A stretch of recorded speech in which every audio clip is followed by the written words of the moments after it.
Hey, everybody. Welcome to another edition of the 13th Dimension, the second episode of the second half of the second season. So, anyway, Nick is not here right now. He's had something come up. He's on his way over to Mansfield, Ohio, right now for the that Paracon that they got going on, and it's going to probably be another hour before he even reaches his destination. So he might be showing up during the second half of the show.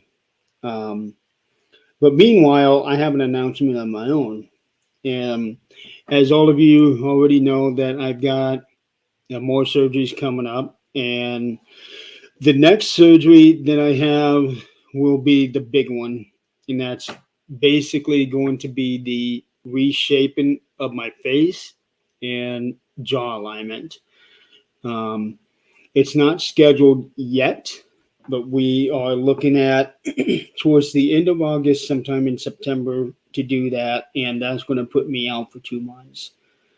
So, with that being said, when it puts me out, Nick had already said that he's going to go ahead and take his break during that time. So we will be doing shows up to the week before my surgery, and that will be the end of season two. And we will take our break, and when I'm ready to come back, and that will be the beginning of season three.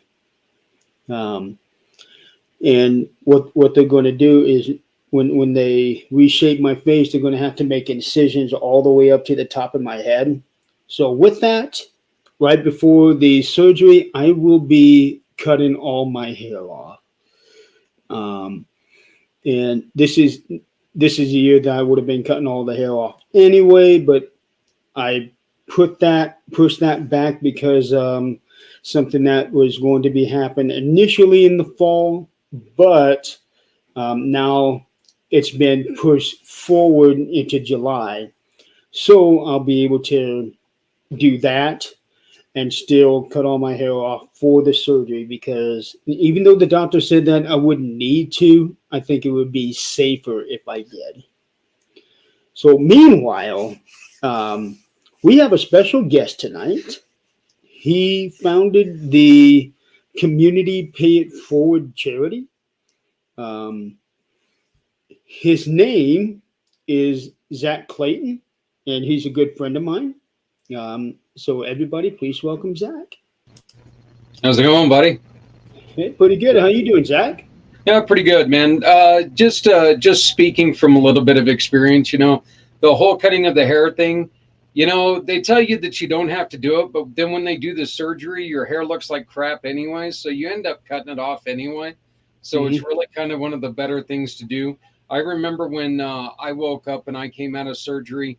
I had a beard going at the time, a real beard going at the time, and uh, they took and they shaved off a portion of my mustache and a portion of my beard and just left these blotches of hair missing.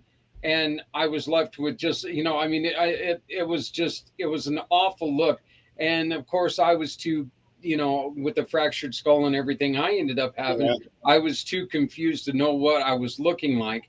A couple weeks later, when I got out of the hospital, I still had like shorter hair in one place because it had been cut open, and like bushy hair everywhere else. So I was like, going, you couldn't have just shaved it all off. I mean, Yeah.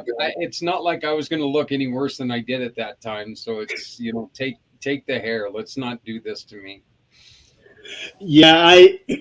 It was kind of a hard decision. Normally, I would be without my hair now, because when I was in Vegas, I would have cut it off then. Yeah. Um, but because of what I've got planned later on, I was going to save it because I knew that everybody identified me with the long hair. So I Yep. wanted to save it for that specific thing, and then I was just going to wait until next year, which is going to be in June when I go out to Reno. I was just going to wait till then, get all my hair cut off.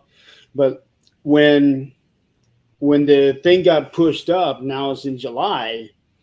I thought, Okay, I'll be able to do that. That'll be done and over with. And when the surgery comes up, I could just bzz, right before then. Yep. Uh, Well, I think, I really think it's kind of one of the, yeah, well, I think it's a better idea. It's just very hard, when yeah, you've got everything else that you're going to have to worry about.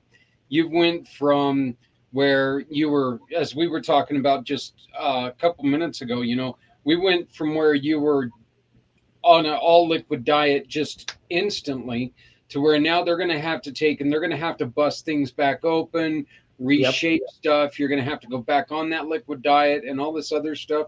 You're absolutely right. At least this time it's coming. So it's going to be, is it going to be easy? No, no.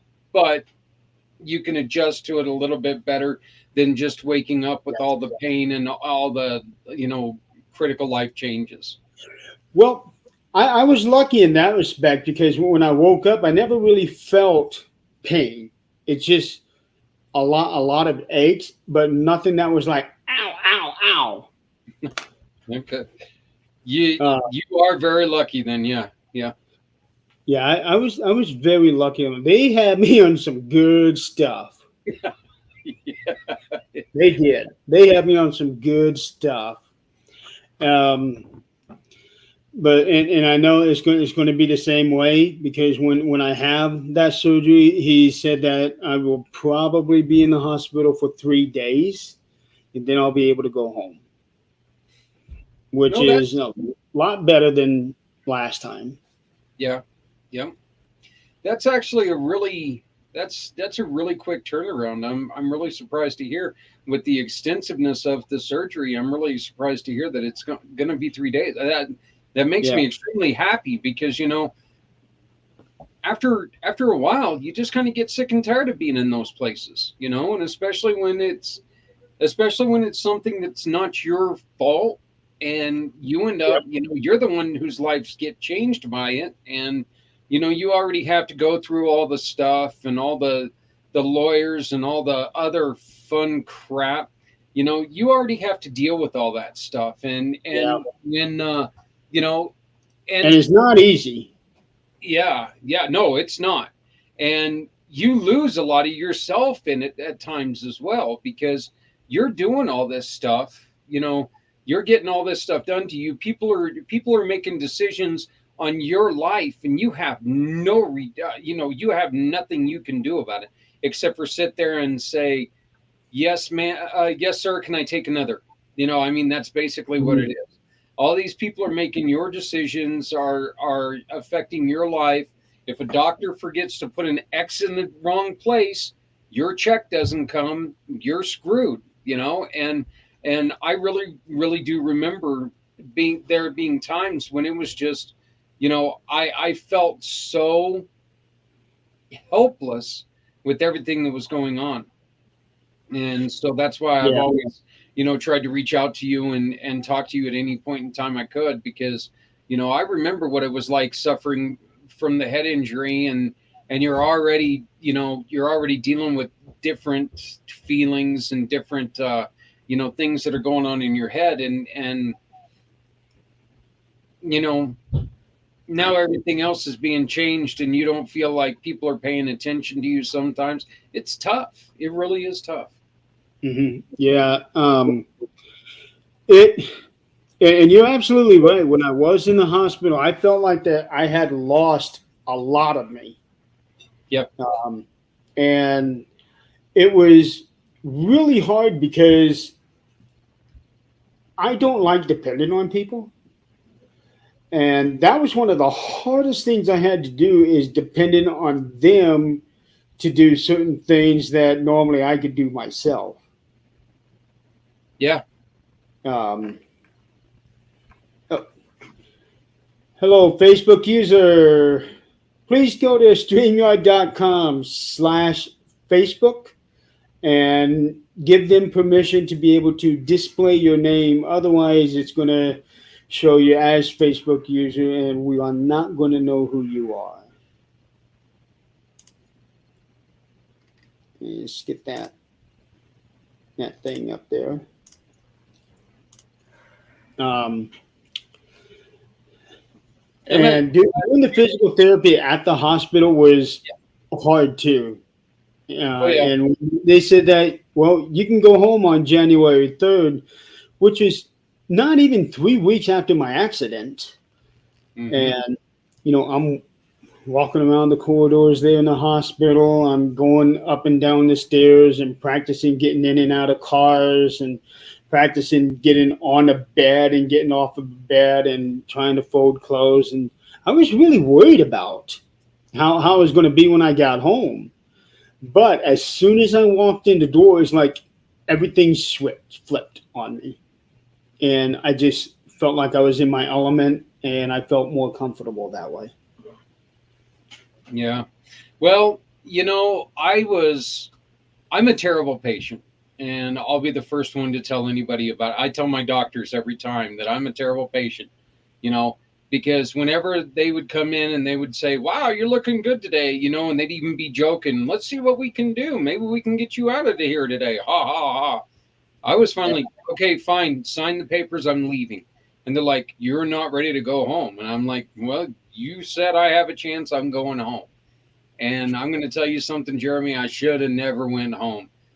There were times that when my head would slip off a pillow, it took large human beings to move me to get my neck back up to where I could settle down and I could relax again. And because of the way that my neck and my head were crushed, it made it to where, if my neck wasn't sitting perfect, I was in so much pain.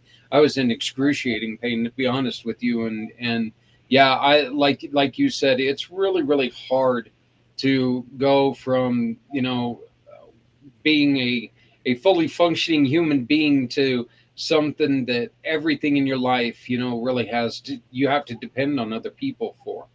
Yeah. And it's never been an easy thing.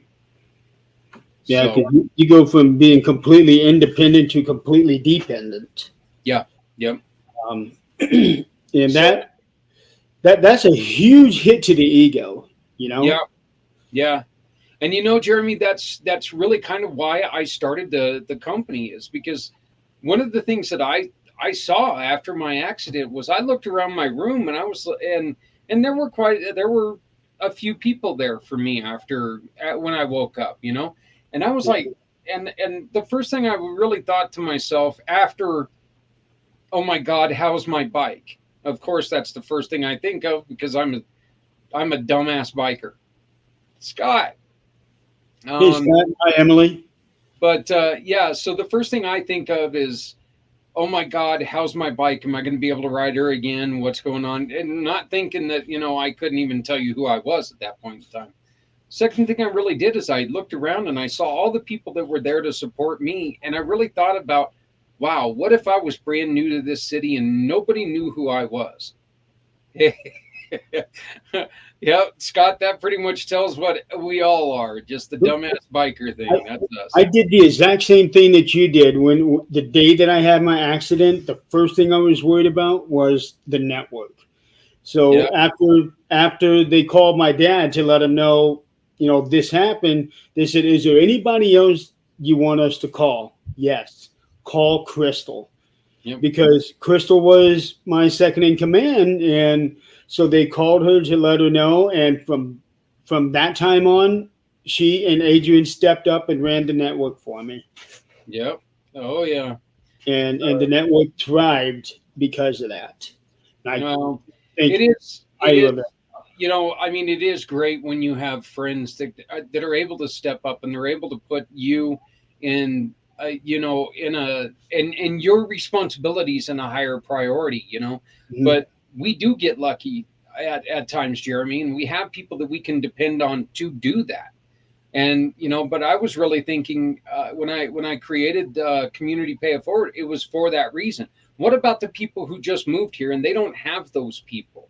Everybody that they know is a couple hundred miles away in another state, or you know uh, Yep. hell, in another country. It doesn't matter. Who can they rely on? And so that's kind of what that's really one of the reasons why I started this, is I wanted to try to find a way to make sure nobody had to do this alone, because this isn't something anybody should have to do alone. It's too damn hard to do it alone. I mean, so Another country, yeah. yeah, Somebody yeah, moving in from another country, they literally have nobody. And plus, they would have that language barrier too. yep, exactly. Culture, language, yeah, all those things. Like, here's one example, Jeremy. I believe I was telling you about this when you were here a couple of weeks ago. That we ended up finding a gentleman who was on vacation from Hawaii, and yeah, I know Hawaii's not another country, but Might well, as well be. yeah, he was on vacation here in Colorado, and he borrowed his son-in-law's Ninja, and he was riding around in the canyon, and he got ran off the road, and he went underneath the guardrail, and they didn't find him for 3 weeks, and it was I'm the one who ended up finding him after being 3 months submerged in the water.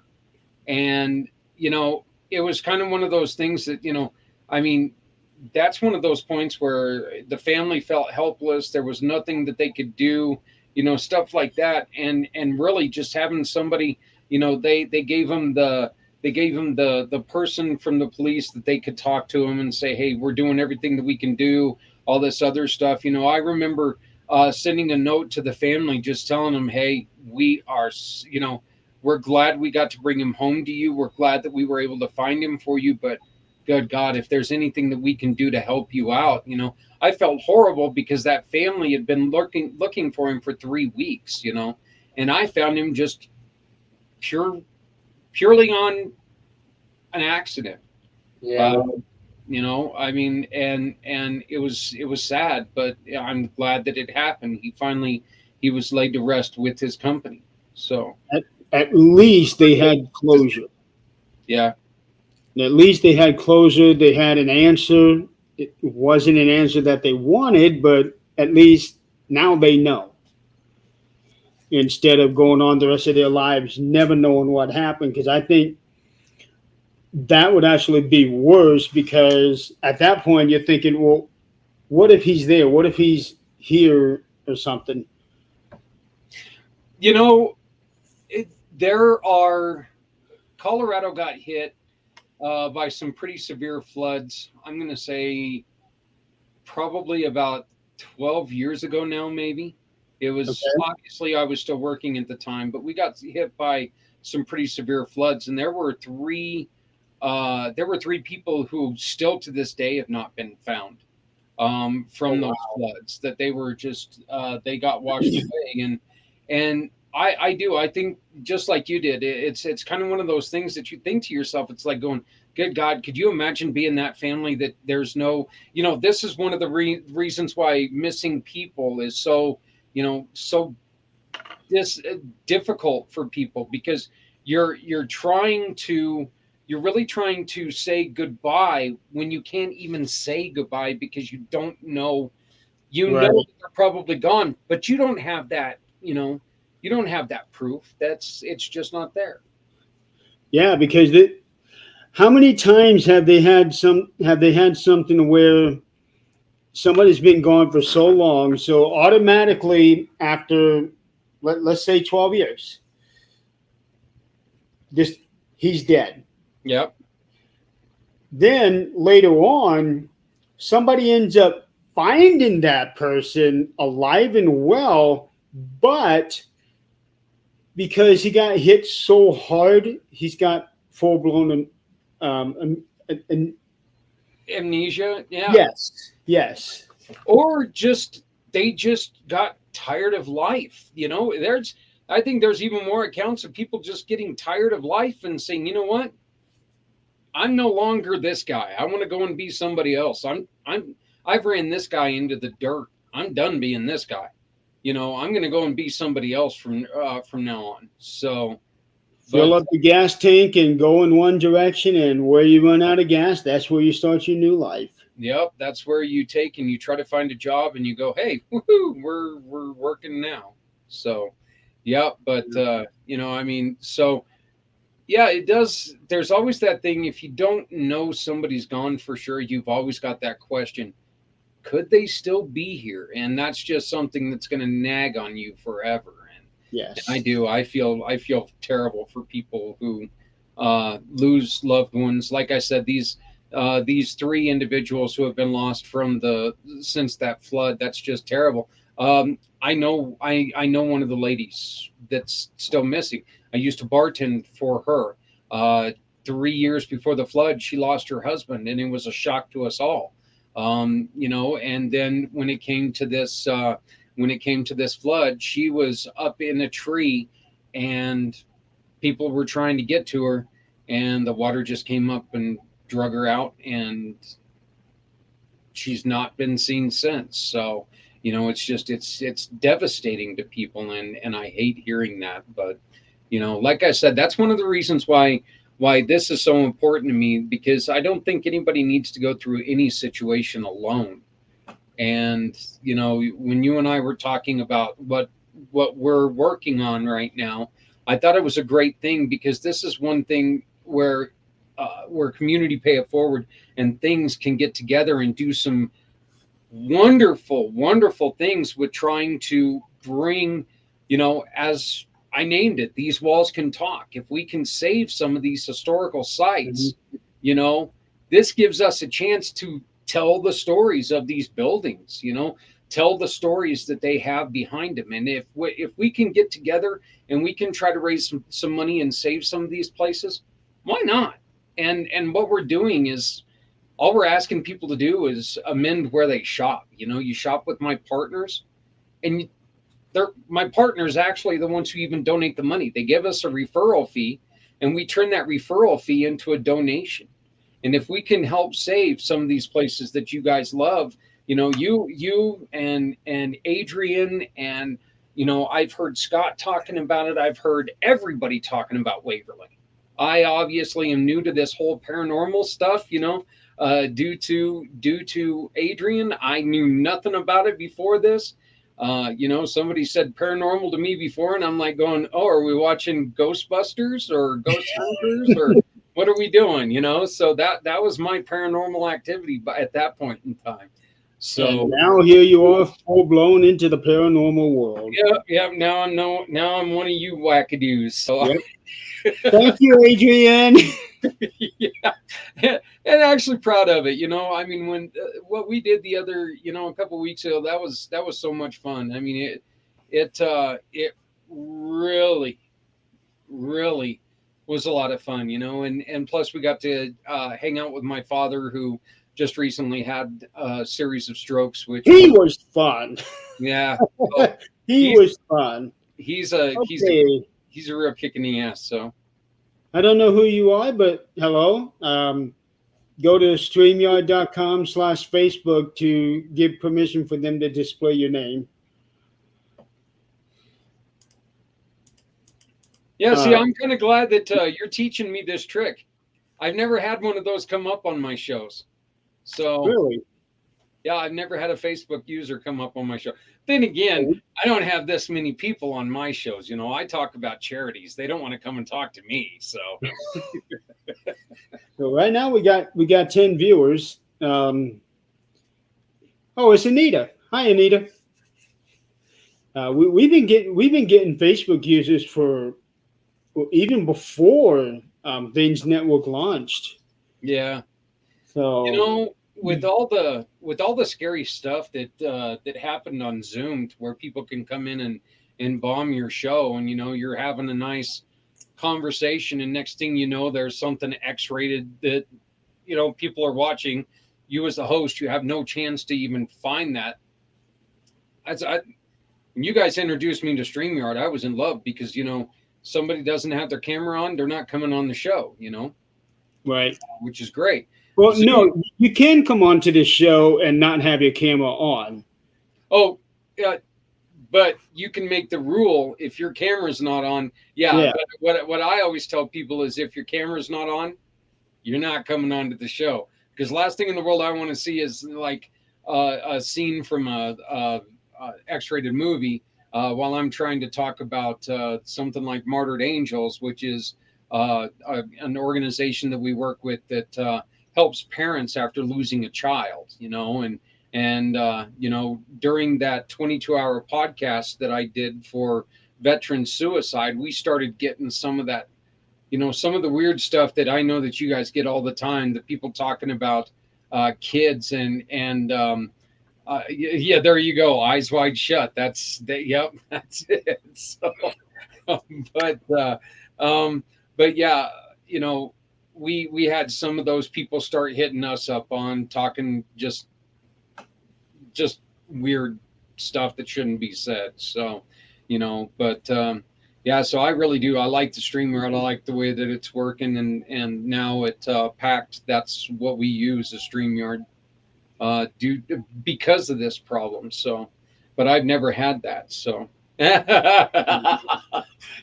leave it to Scotty. He and I are too much alike, except for I guess as tall as he is, that's about as wide as I am. So I'm kind of a fat guy. So like I could probably carry Scotty around in my pocket from what I've been told. So but And you can't go wrong with Nicole Kidman. yeah, it's yeah. Yeah. Yeah, see, Emily, did you expect that to go that way? Three guys, you probably should have, but Yeah. StreamYard is a lot easier to produce on than Zoom is. Yeah. Um, So but yeah, and to go along with the saving the locations that we've been talking about, and I have heard of MVets. In fact, Scott, I used to do karaoke at an MVets over just off of Coldwater in Fort Wayne. It's a Napa store now, so I don't know where they've relocated to. But yeah, I used to go to MVets a lot for karaoke. I'm not sure if we have those in this area, Scott. You know, I'm not familiar with that. I know that um, when I was part of the VFW Warriors, and so I knew all about riding with, doing a lot of work with VFW and American Legion, Knights of Columbus, all that other stuff. I've had plenty of recognition with them, but I've really never heard of AMVETS. What's that all about?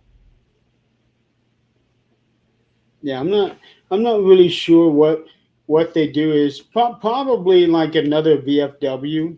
I'm gonna guess. Hope for Heroes. Yeah, Scotty, you ought to get a hold of me, man. That's the kind of stuff we love raising money for.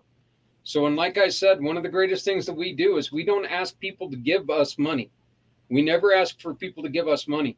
We just ask people to shop with our partners. And 80% of the referral fee that they give us goes to people who need help.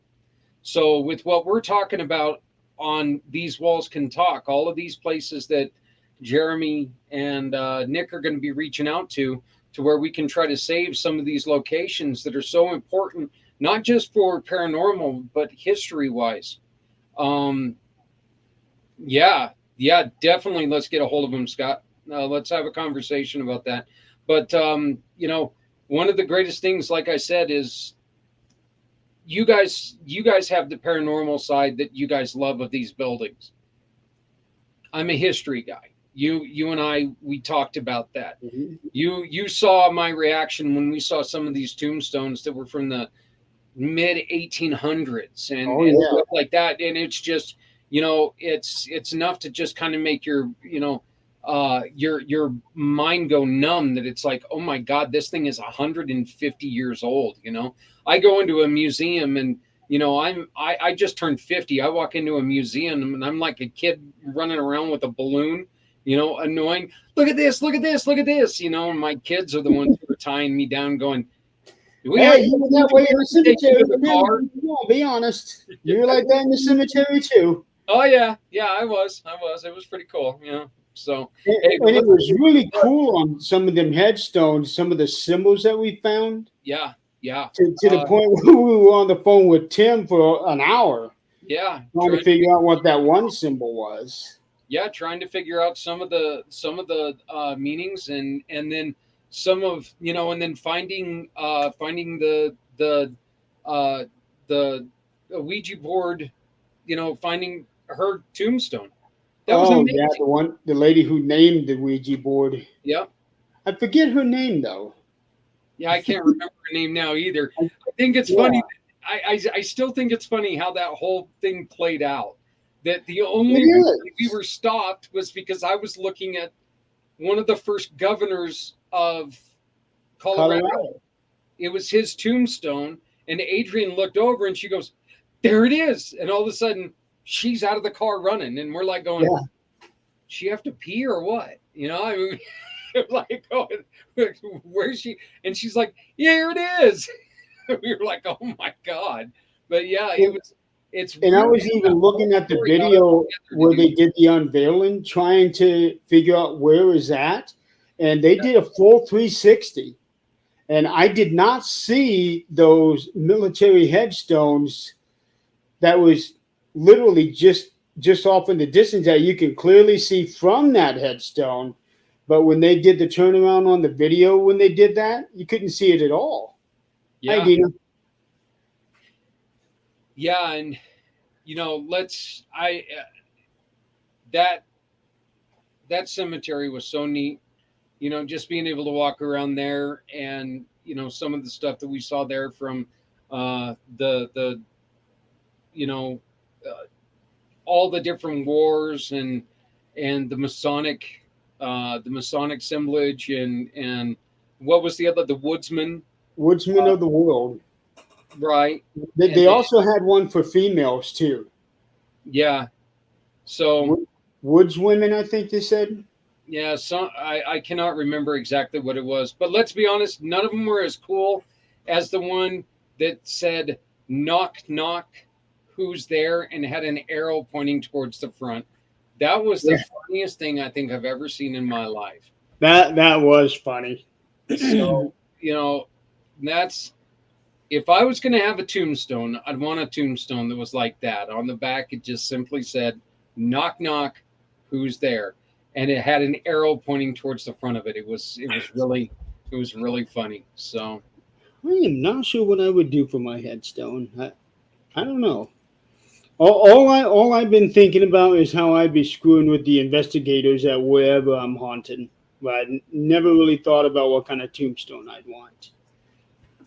I think I want to be.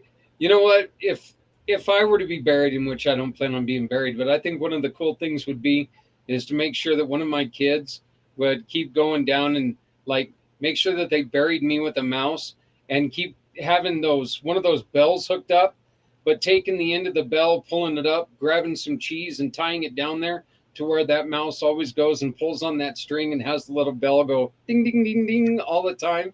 You know, 15 years Then they from come now, and dig people are you up hearing every that thing time. going on. So I'm kind of weird that way, but Yeah, that's where the phrase "saved by the bell" or "dead ringer" came from. yeah, yeah. So yeah, that's one of those. That was that was one of those, like, Southern Russian lores, wasn't it? Oh no, no, we were watching something about that there was a guy that was in an autopsy, and he had that condition where his body stopped, and Oh, yeah, his body completely stopped, and then went to go and cut him open, and he rose up and he was like, "Ow!"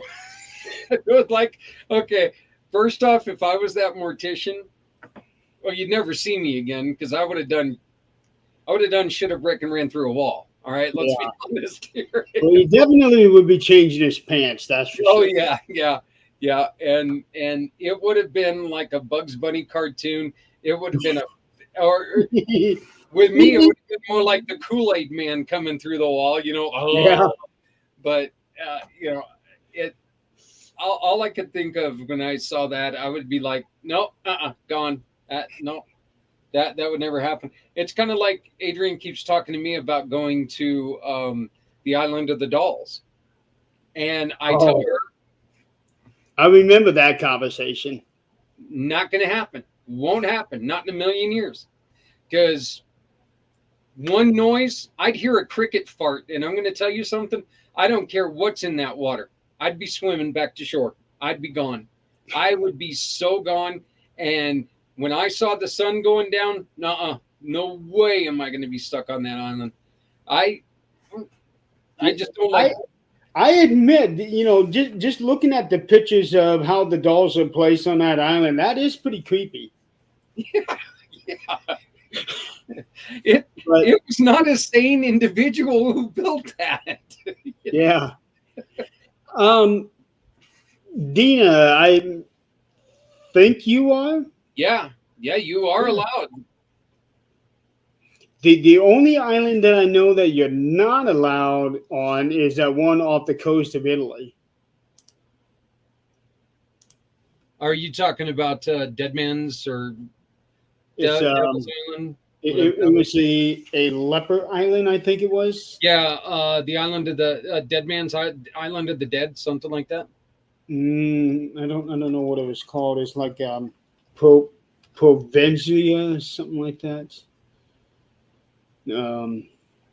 They did that island on Ghost Adventures. I know that.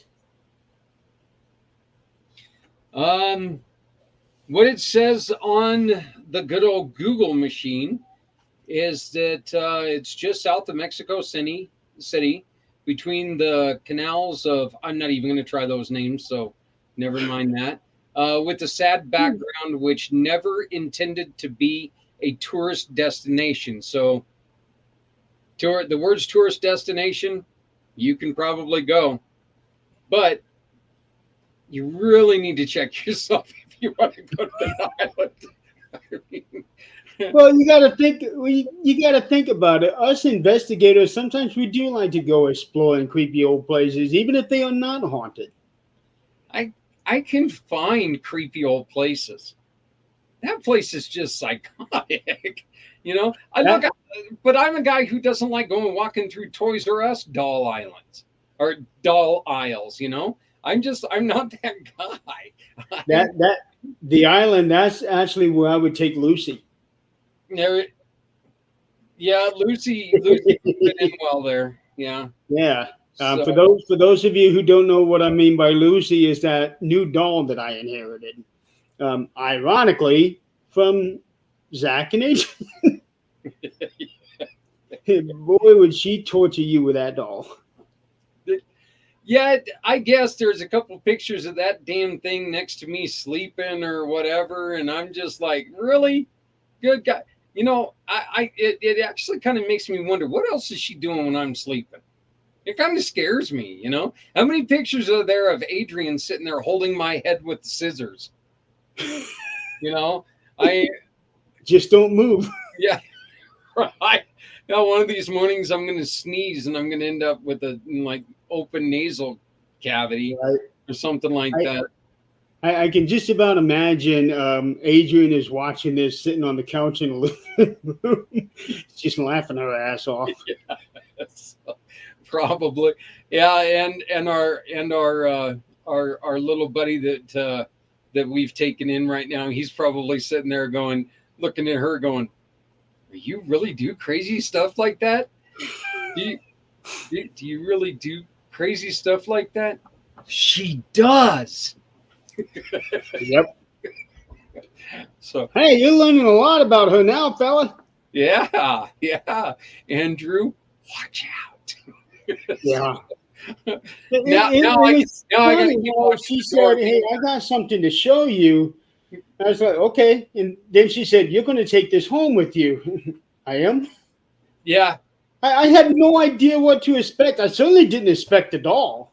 Well, I'll tell you this. I think it was really kind of funny because when she told me that she was going to give it to you, the only thing I could think of was with the first time I met you in Salina, when she showed you that doll, how happy you got that day. Yeah. I mean, I had never in my life seen somebody as happy as you were, and just you grabbed that doll from her and just look at that doll. How do you not be happy with it? Okay, well, you may be the wrong person to ask that.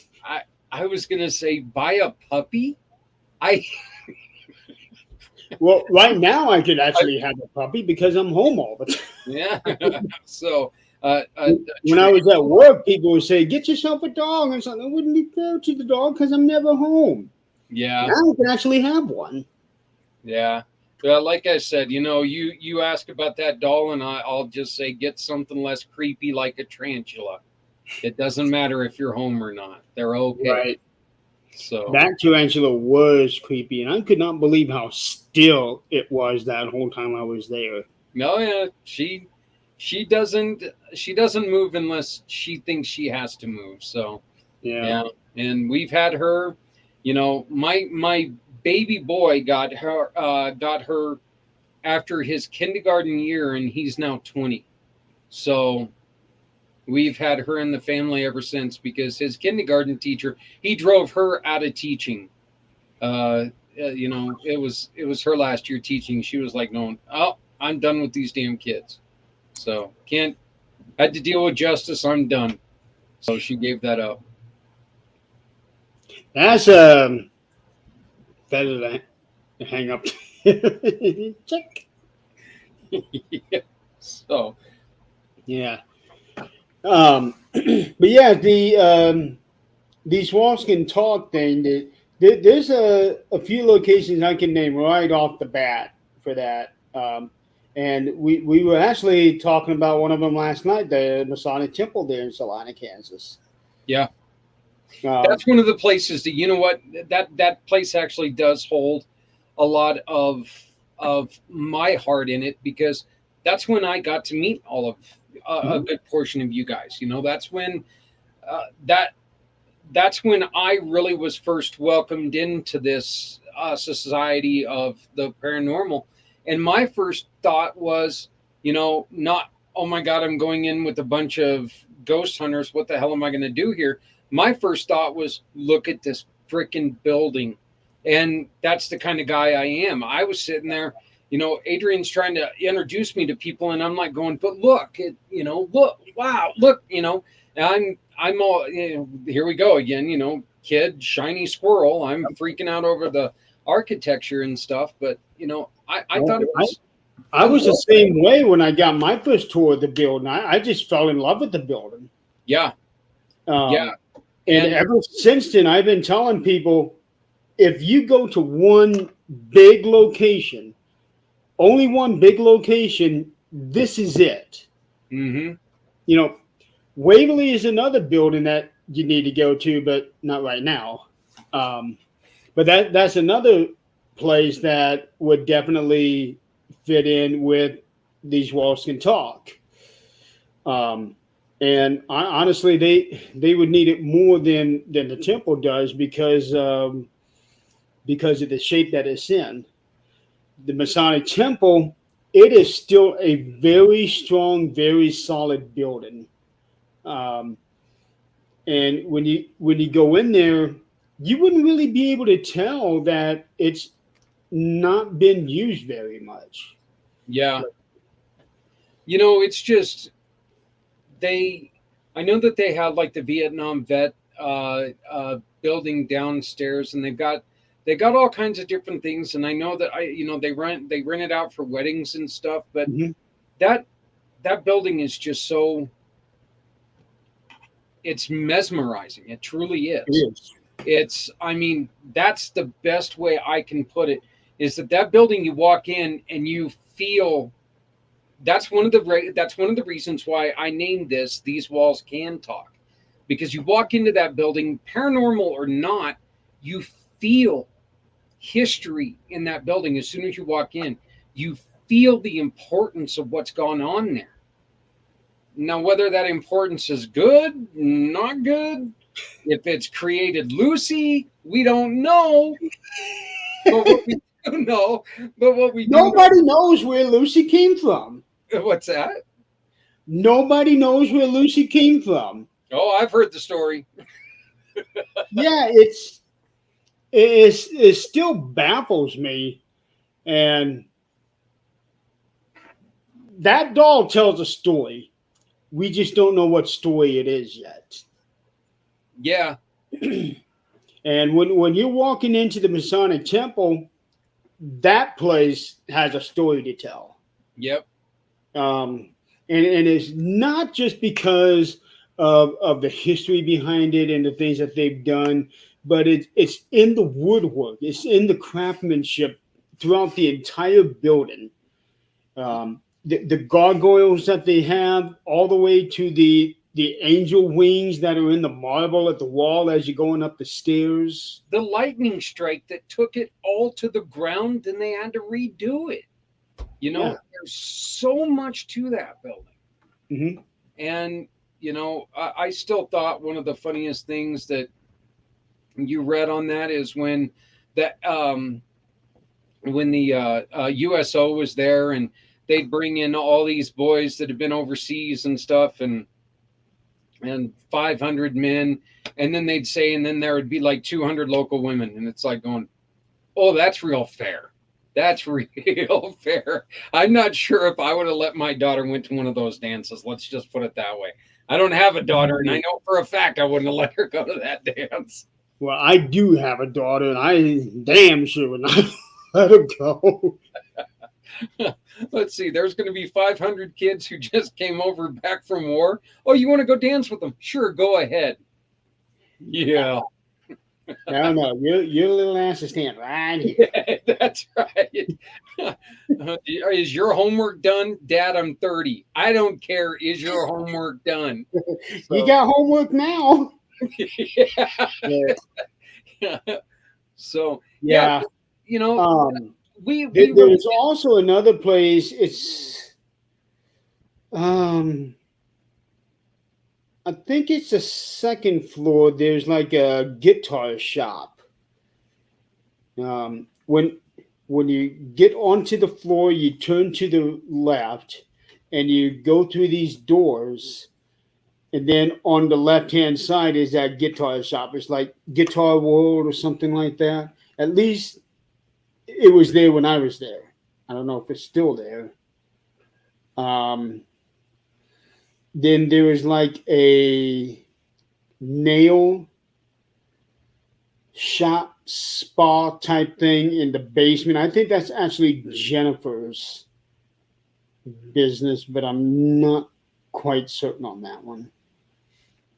Uh, like I said, I know that they've got certain things that are in there. Um, as a lot of businesses that we all know, look, the pandemic took a huge the hit deal. on all of these buildings, and a lot of these buildings, you can really think of them as somebody like as a musician who, last 2.5 years, it's been hit or miss if they get to go and play anywhere. I mean, to make a living. And it's just, these buildings they depend on people to come and see them. So there's a lot of these buildings that we're seeing get shut down. And Yeah. you and I started talking about this, hell, when we first met, talking about trying to do something to start saving some of these buildings that mean so much to people, not just people now, but people in the past. And they tell the stories of they tell the stories of the cities. A lot of these buildings have outlived the towns that were there, and I think it's one of those things that they're so important that we keep them open, not just for the paranormal, but for the education, for the things that they can help us decipher. And I mean, look, we all know that the past wasn't always a friendly place to be. No. If we lose all these buildings like this, we lose the lessons that we learned because of these buildings. And if there's anything in this country right now that's a little scary, it's the way that some of us are reverting way back to the way things used to be. They're kind of forgetting that there's a reason that's the way it used to be. It's because it's not a good way to go. And Well, there are some things. It's more for statues, but there are some things down in the South where they are trying to basically erase our past. yeah, And you're not going to erase our past, because if you erase the past, then you're going to forget who we are and why we are the way we are. It's just I really think that it's everything. Everything in this world can be twisted any way you want to go. You really can. You can turn the most innocent thing in the world. Well, let's look at Lucy. Started out as a girl's doll in the 1800s, early 1900s.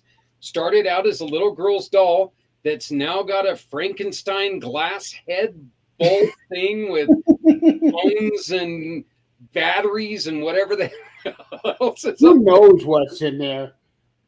What's that?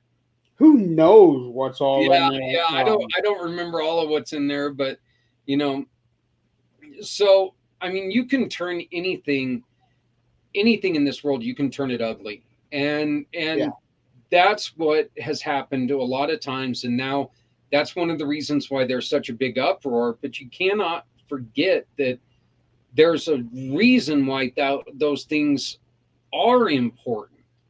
And everything that has come from the past really has a great importance.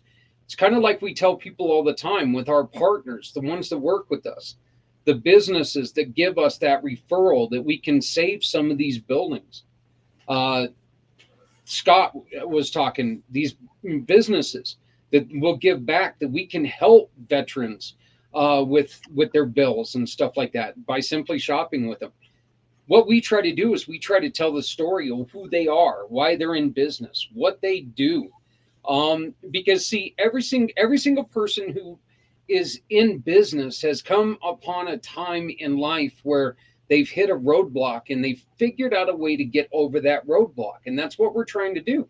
And Jeremy, with the network and with everything that you're going through, you've found these roadblocks and you're building your bridges over those roadblocks. mhm. Then you're going to have a story to tell somebody, kind of like what I've like to be able to do for you, to be a sounding board for you if you've got any questions about what's going on, because I did experience something similar to what you had, and so I was able to talk to you a little bit, and I was telling you what I did to kind of get over some of those roadblocks, get around them.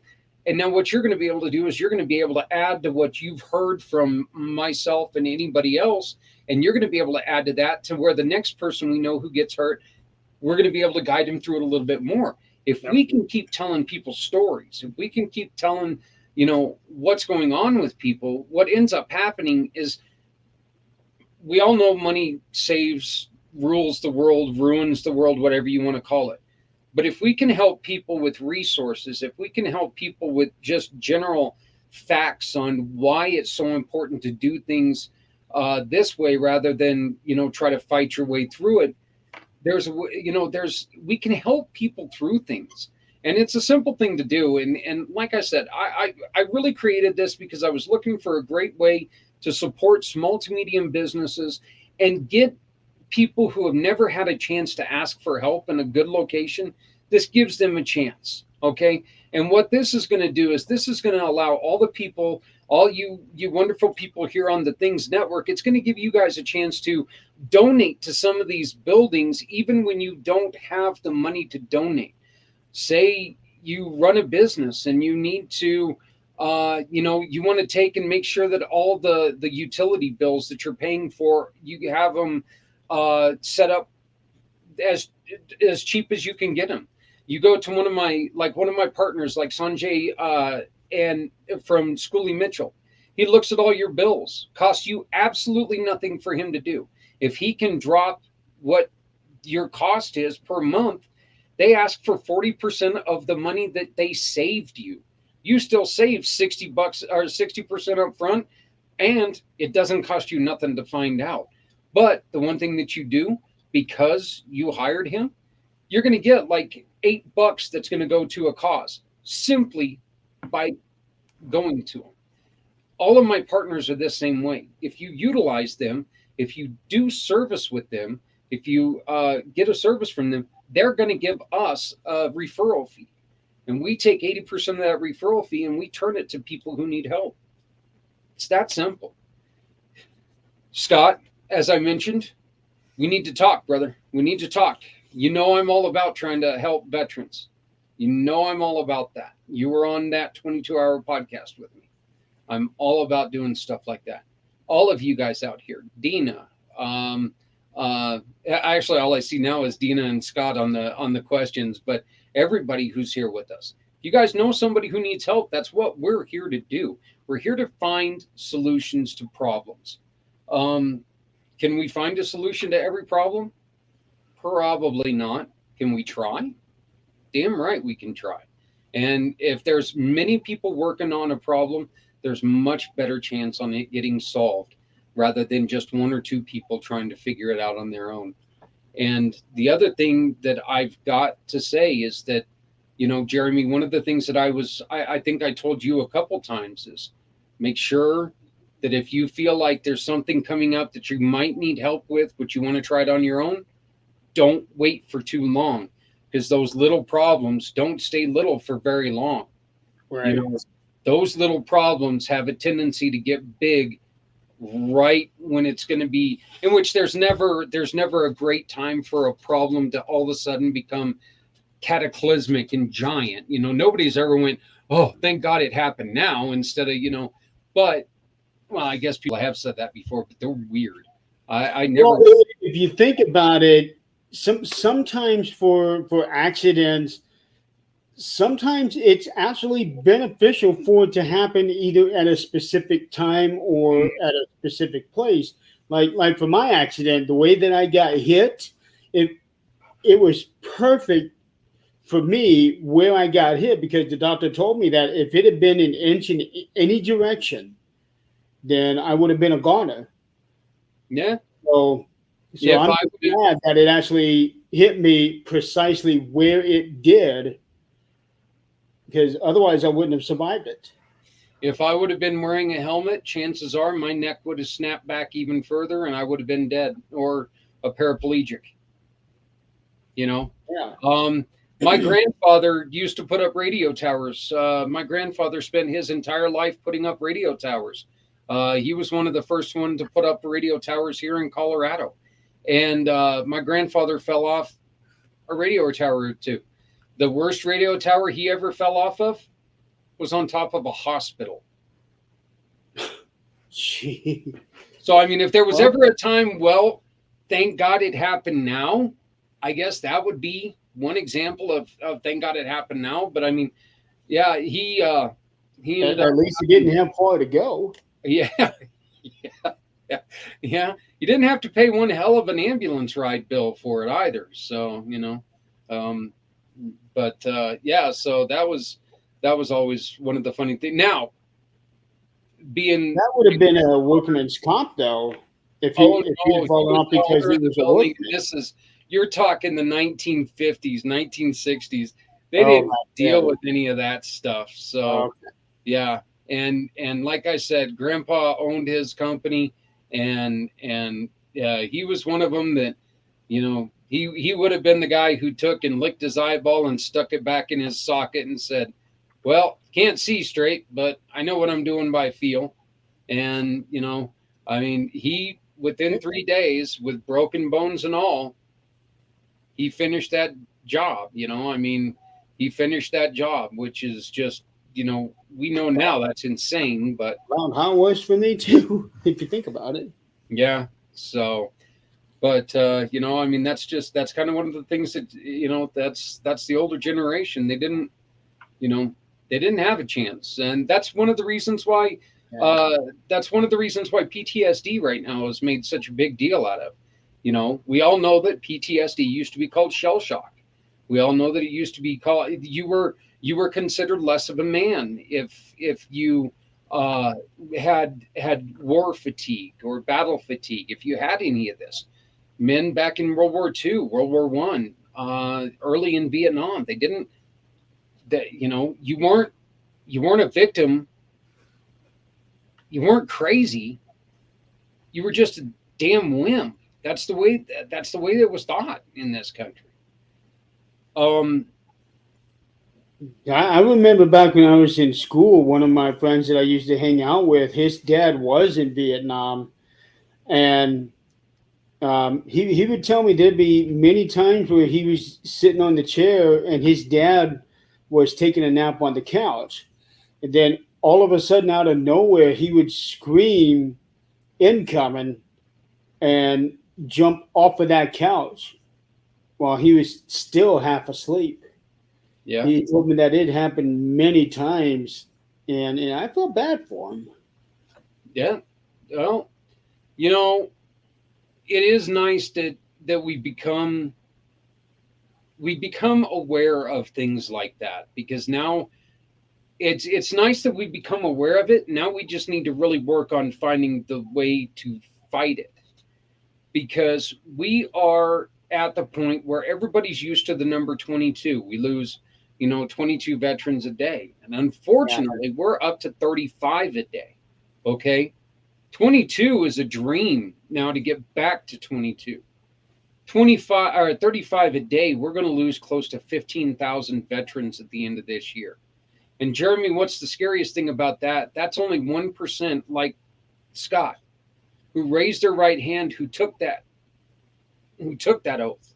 1% of our of people in our country make that oath, and we're going to lose 15,000 a year right now if we can't find a way to help them out. And you know, and truth is, we know that suicide rates are up everywhere. We got to start somewhere. So we're really focusing on trying to, with our heroes, because that's exactly what they were. They gave up parts of their life, regardless if they think they're heroes or not.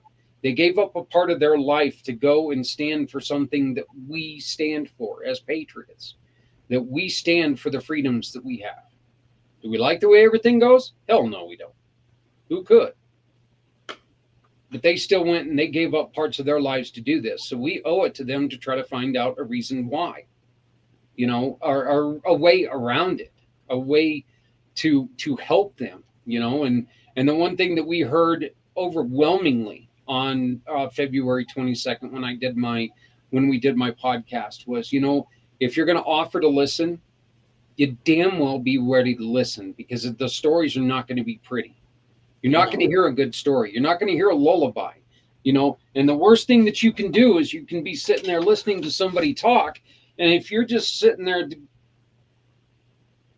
playing on your phone, that's gonna enrage even further. So I mean, we do ask people, hey, look, if you know somebody who's in trouble, if you don't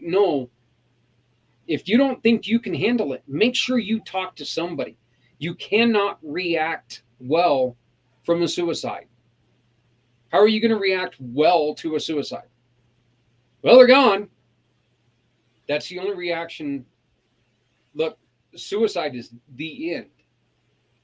Let's make sure that we start pre-acting to some of these suicides. And when we're noticing people who are talking, noticing people who are starting to have some of the telltale signs, notice some of these people who are having just general struggles, find somebody who can talk to them if you can't. And look, I know a lot of them just do not want to talk, but that's when you got to get them with their buddies that they know, and maybe they can talk better than them. Maybe they just don't want to talk to a civilian, and there's a reason for that. They went through stuff that, no matter how much we want to say, hey, we feel you, we understand, we don't know a damn thing. That's like us saying that, we know what it's like to lose an arm or something. No, we don't. Not all of us do. I can talk to Jeremy about a head injury. I've had one of those. But I told Jeremy that one of the first things I told him is, look, I can tell you what I've experienced. Your head, you're going to go through something completely different. But I can tell you exactly what I went through, and we can talk our way around things and figure it out.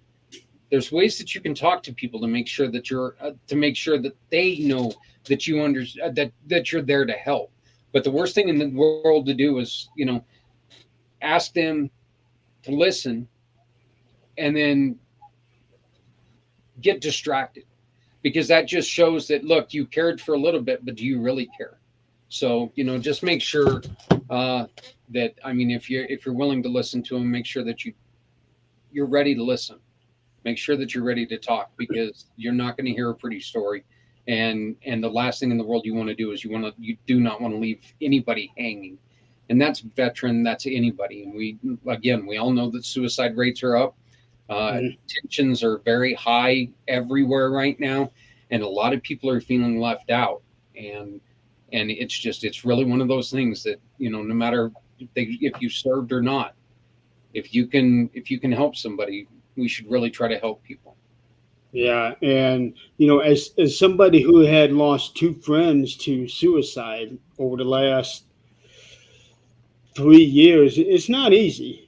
I No. wish that they would have opened up to talk. The one friend who's actually also best friends with Scott, because I found out through Scott about this, um, and neither one of us knew there was any problem. There was never any signs that we could detect. No, nothing. Um, and last time I saw him was out there in Vegas. Then a couple of months later, he was gone. And we would talk every now and then through Messenger. And one of the last things that he did while he was alive was support one of my things on Facebook for the paranormal group. Um, and then 2 days later, he was gone, just like that.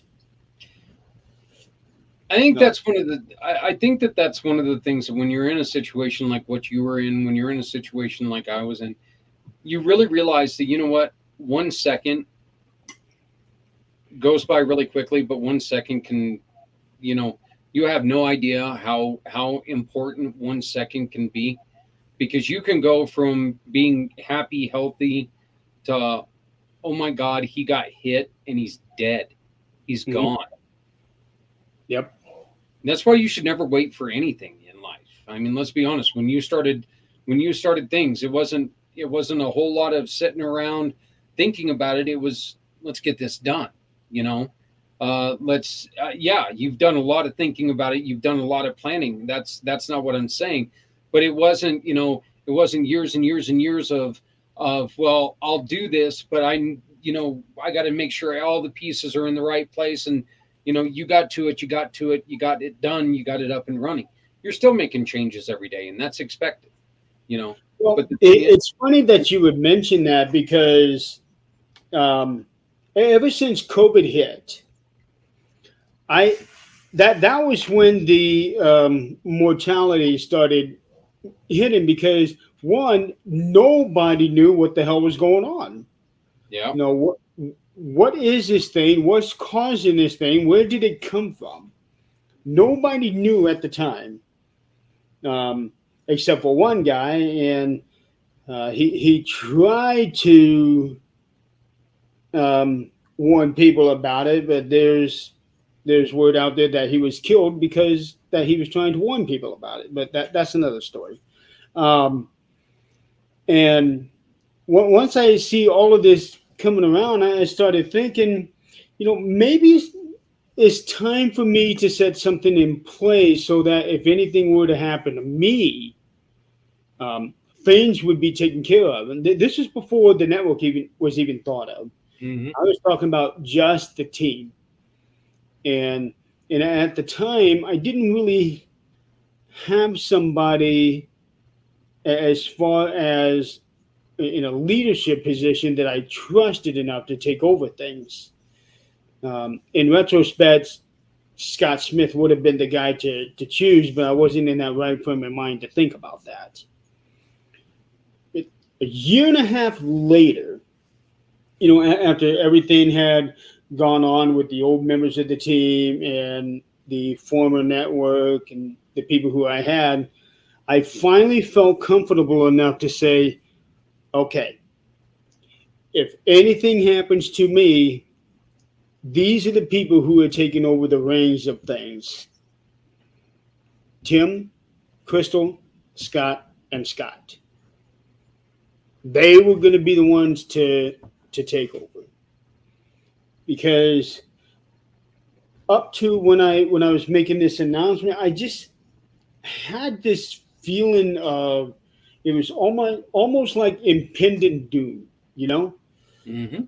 And sure enough, 3 months later, I had this accident that almost killed me, Oh, and I didn't think about it in that way until March, when it was like those like that. mm-hmm. um, but yeah, just like that. So yeah, it was a year and a half in the making of deciding who would take over things, and at least as far as the things network goes, I pretty much put it in place. Okay, here's me. Here's number two. Here's number three. And when I was out, two and three, they stepped in and they worked their asses off to keep the network going. Yep. Yep. There were a lot of people. I mean, it truly was. It was inspiring to see the love that came around you. I mean, it was it. Still being somewhat There of an outsider at that point in time, it was still just really nice to you go. see. What's that? Hey. Oh. Okay, hi Nick. he, Um, he just ghosted us. Thank God that wasn't like one of those porn things. I mean, we may have had to watch here's a teaser trailer. Yeah, there it was. You finally made it to the hotel, Nick. What's up, guys? How you How doing? you doing, Nick? Doing all right. We made it to the hotel, so That's good. At least you Uh, made it there you safely. doing okay, man? yeah, we're still a bit shaken up for what happened. Yeah. Yeah, No, the important thing is you guys are safe. You're Yep. good. Just take a little time to calm down. You should be okay. yeah, definitely. Oh, you lost your banner. I accidentally, I just clicked something by accident. I'm gonna fix that up right now. I just saw it disappear briefly. Yeah. There we go. It's like, wait, what are you doing? What are you doing? We can see you clearly. What's And, going on and here? now we get partial, Nick. Yeah, the ghosty Nick. So, Yeah. but yeah. So Nick, we did announce that we are starting These Walls Can Talk. You and I have talked about this as well, Yes. and where we are going to start. Jeremy and I, you and I, we both talked about doing this for a long time, and it's time we stop talking. It's time we Definitely. start doing it. So, I know of 4 locations that I would love to have to be a part of this. Old Lake County Jail hmm in Crown Point. Nick and I have been there many times last year and earlier this year too. The Masonic Temple there in Salina, Kansas. Waverly Hills and Wildwood Sanitarium. That's correct. you know Yeah. what? Let's get him involved, guys. All we need to do is we need to have permission to raise money for him. That's it. That's all we got to do. Exactly. So you guys give me that permission, and then all we have to do, and it seriously is, it's so simple. You go to this little thing right here next to me, and you scan that little thing, and you go to where it says These Walls Can Talk, and in there is where all of these are going to be located. All of these places that we can take and we can save together. We can work together. Things Network and Community Pay It Forward, and we can make a huge difference when it comes to saving, preserving history, saving and preserving, uh, memories and everything, and Nick, like I brought up earlier, what you and I were talking about. There's a lot of these places around here that, they outdate the towns that are there. There's some that are there and the towns are already gone. Absolutely. So, we Nick joined my podcast last week, and we started talking a little bit about this, and so I'm so thrilled that we're finally going to be able to get this going, because I really think that this is something that together we can make a huge difference in. And something like this, I can see other networks getting involved to helping out with this, because I'm sure there's a lot of people that would love to be a part of something like this. Um, I'm pretty sure that Skeleton Key Oh yeah, people could be in it. Temple of Phoenix would like to be in it. I'm pretty sure it's Haunted. Uh, Manifest, All You Media. I'm sure they would I'd love to even be a be part of this. possibly even Paraflix. I mean, just any network you could think of would probably want to help out. Yeah. yeah. Our truth is, and this is just the way it is. I don't care. I don't care who you are. If you want to help somebody, you belong with Community Pay It Forward.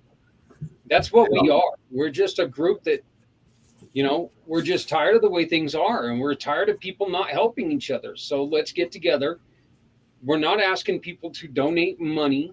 We're not asking you to go door to door. You don't have to join my cult yet. Soon you might have to. And just to let you know, when you join my cult, you get to keep your checking account. You just have to bring me Dairy Queen. That's it. Bring me Dairy Queen, and I'll be a happy cult leader. So I'll bring you Dairy Queen, and I'll also bring you Lucy. just don't bring me Dairy Queen in Lucy. I don't, take her. That's the Nick, you know who I'm talking about when I say Lucy, right? Have I Yes. told you about her new name? I don't know if you did, but I think I know who you're talking about either Yeah. way. The doll? Yes. The doll that I have? Yeah, I named her Lucy. Oh, you know what? Actually, now that you said that, I think you did say something about that once, that you named her Lucy. I can just imagine that now, Jeremy. Next time I'm going to be scared when you're here. Oh, by the way, I bought you a banana split. Here's the doll's head. Actually, what if they did something like that to where they make the ice cream cones in the shape of a doll's head Oh my and fill it God. up with ice cream? Do a That'd bunch be of like hilarious. strawberry Yeah. sauce on top. Either that or an actual glass cup of a doll's. Uh-oh. Yeah. Just tuning in momentarily. Hmm? You need to repeat your wow, that is one hell of a picture of Clarissa there. Yeah. That picture of Clarissa Clarissa, scared the I hell out of me. made the announcement at the beginning of the show. Wow. Okay, Her eyes so, look wicked in so I'll that. go ahead and say it again. So, as everybody knows, I've got more surgeries coming up. And the next one is going to be the doozy, which is going to be reshaping my face and realigning my jaw. So, we are looking at towards the end of August, September to do this. Um, we will be running 13th Dimension all the way up until that surgery, and then 13th Dimension will be going on a hiatus. Nick and I talked about this last night because I asked him what he wanted to do. He said, "Video, that is no excuse." Yeah, Clarissa, He- what's wrong with you? Yes. And Nick said that he would go ahead and take a break of his own, at least for the Friday nights. So therefore, that would be the end of season 2 for 13th Dimension. And when I am well enough to get back on, because the surgery is going to require me to have my mouth wired shut again for about 2 months. So we're going to wait until after all of that's taken care of, and then we will relaunch 13th Dimension, the 3rd season. And because of the incision that I'm going to be having, the incision is going to go up to the top of my head. I am going to go ahead and shave my hair off right before that surgery. I initially didn't want to do it because there was a project that I'm doing with another team coming up that they wanted to do some filming, and I was going to wait until after that. Under normal circumstances, I would not have my hair now because when I was in Vegas, I would have gone on ahead and shaved my head and mailed the hair in to Reach for Kids. But because of the filming that they wanted to do, I decided to postpone that for a year. So I was going to do that next June when I'm in Reno, Nevada. Um, but when they were initially wanting to do this in the fall time, and then when the thing about the surgery came around, I got a hold of them. I was like, okay, things are going to be really, really tight. So if you want me to be a part of this, we'll need to do this before the surgery.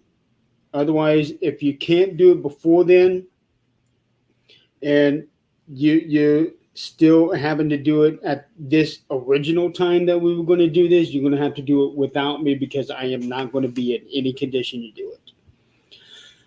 The next day, I was told that it's now scheduled in July, which means that I will definitely be able to be a part of this project before the surgery, and that's where I made the decision. Okay, this project will be done. I'm going to shave my head right before the surgery because they're going to have to make the incision all the way up here, and like Zach said, it's going to be a mess trying to keep it clean. So it's going to be best just to go ahead and shave it all off. I have never been on a podcast where where I had not had my hair, so it's going to be very, very different. But it is going to be necessary. It's kind of heartbreaking that I'm going to shave my hair, but at the same time, I am really, really looking forward to having 5-minute showers again. I was just going to say, you know what, Jeremy, you can always, again, use me as an example. But then again, who in the hell would want to look like me? I just recently cut all my hair off again. So, but yeah, I mean, but who in the hell would want to look like me? I would definitely rather have hair than look. So Jeremy, I got it'd be in my 7 head that I got going here. So Jeremy, I know you can't see because I got the virtual screen up, but I actually have Tom with me, and he just suggested about that. Maybe I should shave my hair as a tribute to you. Since you got to do that. Since you got to do that yourself. Hell, I was thinking the same thing when he was talking. Just unity behind Jeremy. We can all shave our heads. I'm already there. I mean, hell, all I have to do is stand in the sunlight, and you can see my bald head, so it doesn't matter. Right. I'll supply the Gorilla Glue. Hi, Tom. There you go. Hey, Tom's right over here. Tom, this Yeah, is we Zach. can barely see you. Yeah, I know. Yeah. But what did you say though? What did you just say about? But, He said, I'll supply the Gorilla but yeah, Glue. honestly, it's just going to be the best all the way around for me to just go ahead and cut all my hair off and donate it. That way, it's going to make everything nice and clean for the surgeon. And less for him to have to worry about.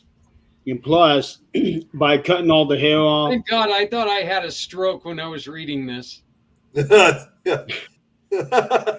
Carissa, no, we've reached the hotel. We're at the hotel now in Worcester, Ohio. Sorry, Well, Jeremy, go ahead. so Jeremy, the thing by is, cutting all my hair off, it's going to make it a lot easier after the surgery to be able to try to keep the area clean. Yeah. And for stitches, I'm pretty sure they're not going to be putting staples up there. That would hurt. Yeah. And as I've told you before, it doesn't matter, man. You with hair, you without hair, you're still a damn pretty boy. So everybody's still gonna love you, And all you got to do is keep hanging around us ugly people, and you always look better. So that's all you have to ever do. Say, you know what? And it is kind of funny. I used to tell people all the time, hey, I'll volunteer to be the ugly one. I'm good at it. I've been doing it for years. So, but, the thing is, brother, yeah, it's a different life. It really is. I mean, but the truth is that, you know what, your plans are so much better for your outcome, because if you're trying to keep vanity over your own health, what's the point? If it's just going to get screwed up, matted up, and difficult to clean it, why have it?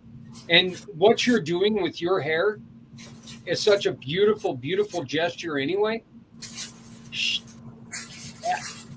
I think it's fantastic what you're doing. Wigs for kids. Hell, if my hair would have been worth a rat's nest, I would have said it. But the mice, the guinea pig that we just got, Porky the rabbit. I hope she didn't hear that because she's gonna come out and hit me. She might be watching the shows. Yeah. Yeah, I'm So there. Nick, don't be surprised if we see Adrian coming in here and just smacking you. Yeah, I'm gonna definitely be knowing what the hell she's doing in the morning when she's sitting there pummeling me. She said last night, you fat bastard. So it's like Three Stooges style. So, but yeah, I commend you, man. I think that what you're doing I think it's a wonderful thing. You're one of the people that, like I was telling you earlier, you know what? You're one of the people that we like to work with because you don't care about putting other people ahead of yourself. We all gotta remember number one's important. We all have to remember that. Everybody does. But you know what? The truth is that number one really can't be number one if he only thinks about himself, herself. We need to really start thinking about other people, and that's the reason why we love working with you. We love taking and trying to come up with these things where, we pulled Nick onto Pact with us, just because we wanted to have some fluid motion. You and I were talking about working together. We've been talking about trying to work together for a long time on this, and so we pulled Nick over to what we were doing to give us a little bit of that paranormal feel. We've got the Rev on Pack Network because people actually really like him over there, which is really cool. So and it's a fun show. Well, he's popular everywhere. Oh yeah, he's just I mean, when I first found out that Adrian was the producer for a show of a Catholic reverend, and that if she was going to get a full-time job, I would have to take her place, I was like, you can cancel the show. I'm not going to sit through that. First time I sat through it, I was like going, okay, this guy's pretty damn good. I like this. Now I've gotten to know the Rev as a person. He and I'm proud to say we're personally friends. And I'll tell you, I don't ever want to give that show up. I'm just the button monkey, but as far as I'm concerned, it's kind of one of those things that, I enjoy what I do with him. I enjoy playing. The show that we had today, I thought was really fun. He lets me play around with the buttons and make funny sounds and stuff like that. So I get a kick out of it. And the great thing about having somebody like the Rev is you don't know if I'm making the funny sounds or is that him or his ghosts. So, and not many people are aware of this, but I actually produced one of his shows as well last year. Yeah, and in fact, it was right after I left the other network. It was literally right after I left the other network. I produced his show, but he didn't mention me, and it was preferred that way. So he still mentioned as if Adrian was doing it instead of me. Oh yeah, he's still. He's still Adrian's his producer, and I'm the assistant producer. That's the way it is. None of that matters to me. It doesn't really matter. Adrian was there from the beginning, and now that he's got his second show coming here in a couple of weeks to the network, we're really excited because we get to work more with him, with you guys here.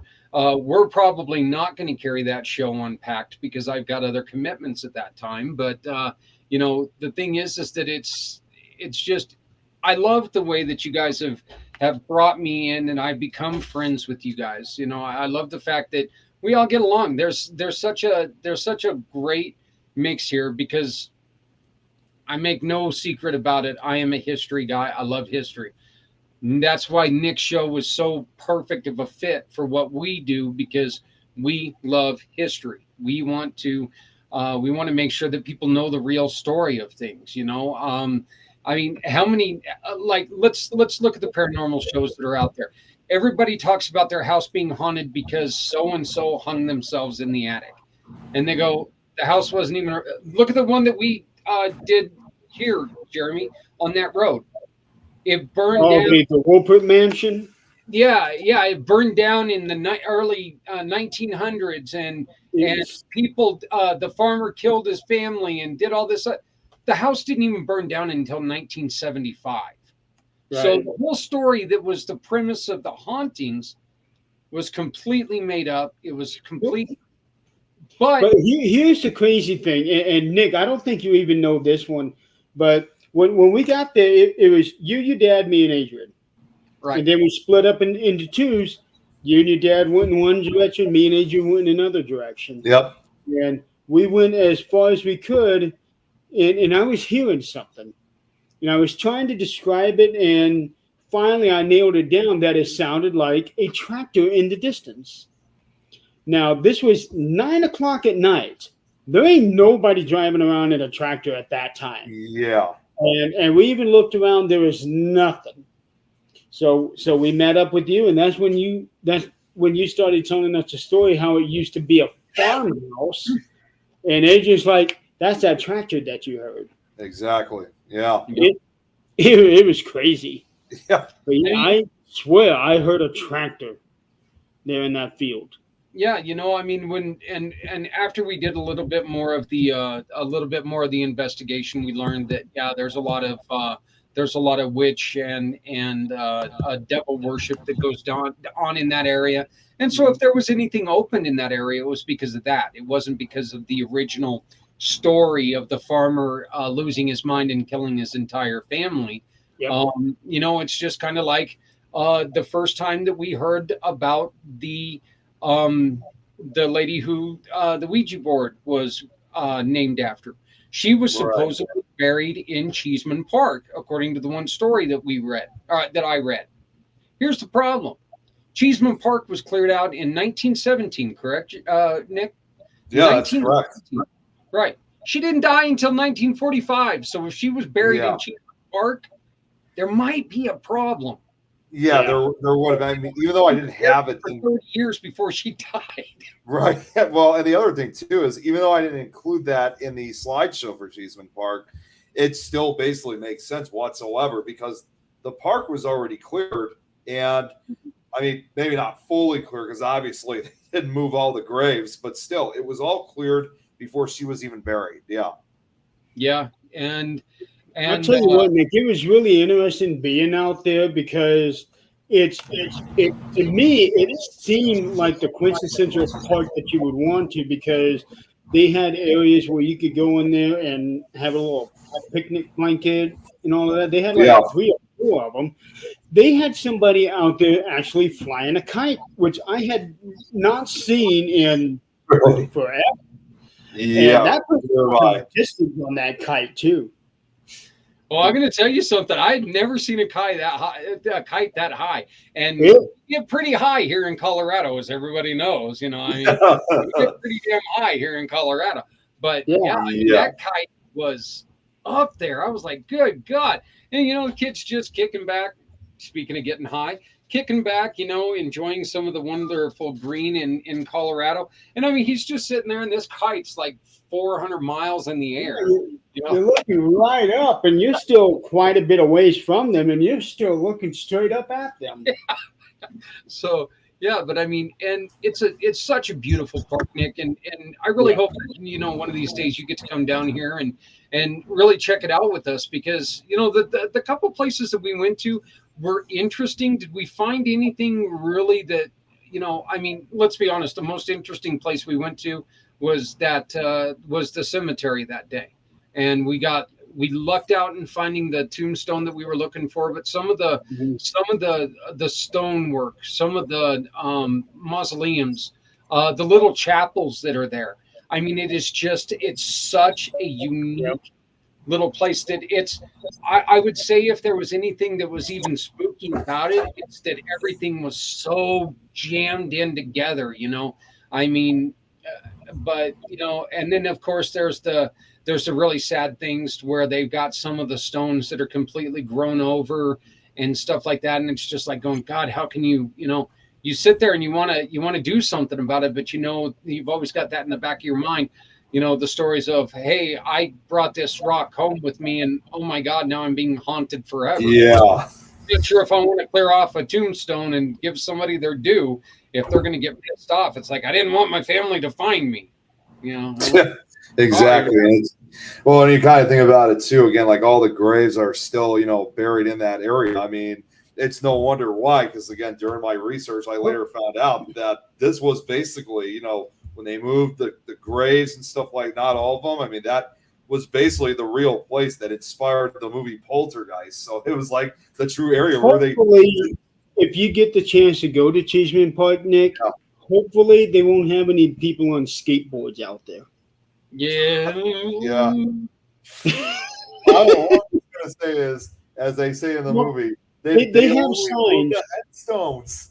They have signs out there specifically saying no skateboarding. Wow. And they had like 4 or 5 of them going all over the place and trying out little tricks. And this is inside the Cheeseman's actual monastery thing, or what was it called? I'm sorry. That was called the almost like it reminded me of the Temple of Artemis. Yeah, that's what I was thinking too. It's some kind of, it looks almost like a temple of some sort. Yeah, it's where you would put a band up there or even hold a dance up there or something like that. And it says, hey, no skateboards, no bicycles, and then they had some fat guy that was ranting and raving about people disrespecting stuff, and I don't know what was going on. It was all a little weird. Then of course we had women in very skimpy wedding dresses on a very windy day trying to take pictures. Yeah. That was interesting. So yeah, they were doing a couple of photo shoots, and then how on TV where it looks like they're in the 70s and you get this group of people and they look like they're all high and they're doing all this. I've seen those pictures. He knows what I'm talking about. As we're walking in there, we see this group of people. And that was the first thought in my mind. And then I saw what they were actually doing. I think they're street performers. And they were all practicing. There was one girl who was practicing with 1 or 2 hula hoops. There was another guy who love y'all. I'm gonna get hit now. I don't know nothing happened, but if you're gonna, I'm just gonna do it anyway because we know what you did when you smacked him. Yes. That is spousal abuse. see, you can't even call it that. I ain't married to him. We're good. Oh, great. So, they were practicing all these different ones, and some of these guys were really, really good. One of them was doing a no contact juggling type thing with a stick, and he was so good at it. The way that he moved, it was like fluid. Yeah, it was kind of like like the voice for jesters, Yeah.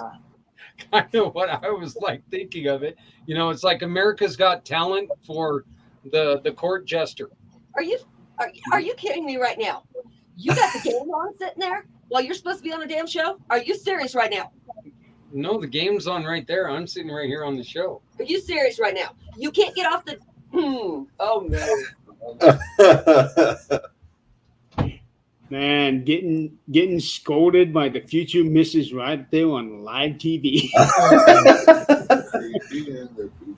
Can't you feel the love in this house? I mean, I felt the love when I was there. Yeah, so did I. It hurt. but yeah, we had such a wonderful time. I did not want to leave, to be honest. I didn't really want to leave. I had such a great time with them, but I had to meet up with my guys who were stopping in Grand Junction, and I was going out to the Stanley Hotel. And plus, they were both starting their work day. So at 11 o'clock, I think it was 11. Yeah, I made it a goal to be out of there by 11. But it was still such a great time that I had with them. Well, I know. And trust. Yeah, we Sorry, enjoyed Zach, go ahead. having you guys out here, and we're really hoping that with things of Colorado, we're able to get some stuff going on here to where we can do something similar to what you guys did in Salina, to where we can get people to come on up here. I mean, Jeremy, we just took you to a couple places where you just kind of looked around, and there's so much. And let's be honest here, just having a bunch of people going and walking around Cheeseman Park, they still find bones every once in a while that come up through the ground. I was kind of hoping to find bones. Yeah, I know. And it's funny because they say, go to where the trees are. Go to where the trees are. That's what they were telling us. So, we were trying to, kind of looking around the trees and stuff like that. We were really looking for some of this stuff. But, I would love to see more of the people come up here to Colorado with us, with you guys and bring you guys here. Because first off, my opinion, yeah, but we've got the best state in the union. It's the most beautiful state there is, 80 It is a beautiful state. Oh, it is. 80 degrees all week long. I mean, beautiful 80 degrees. It's snowing today. I saw that.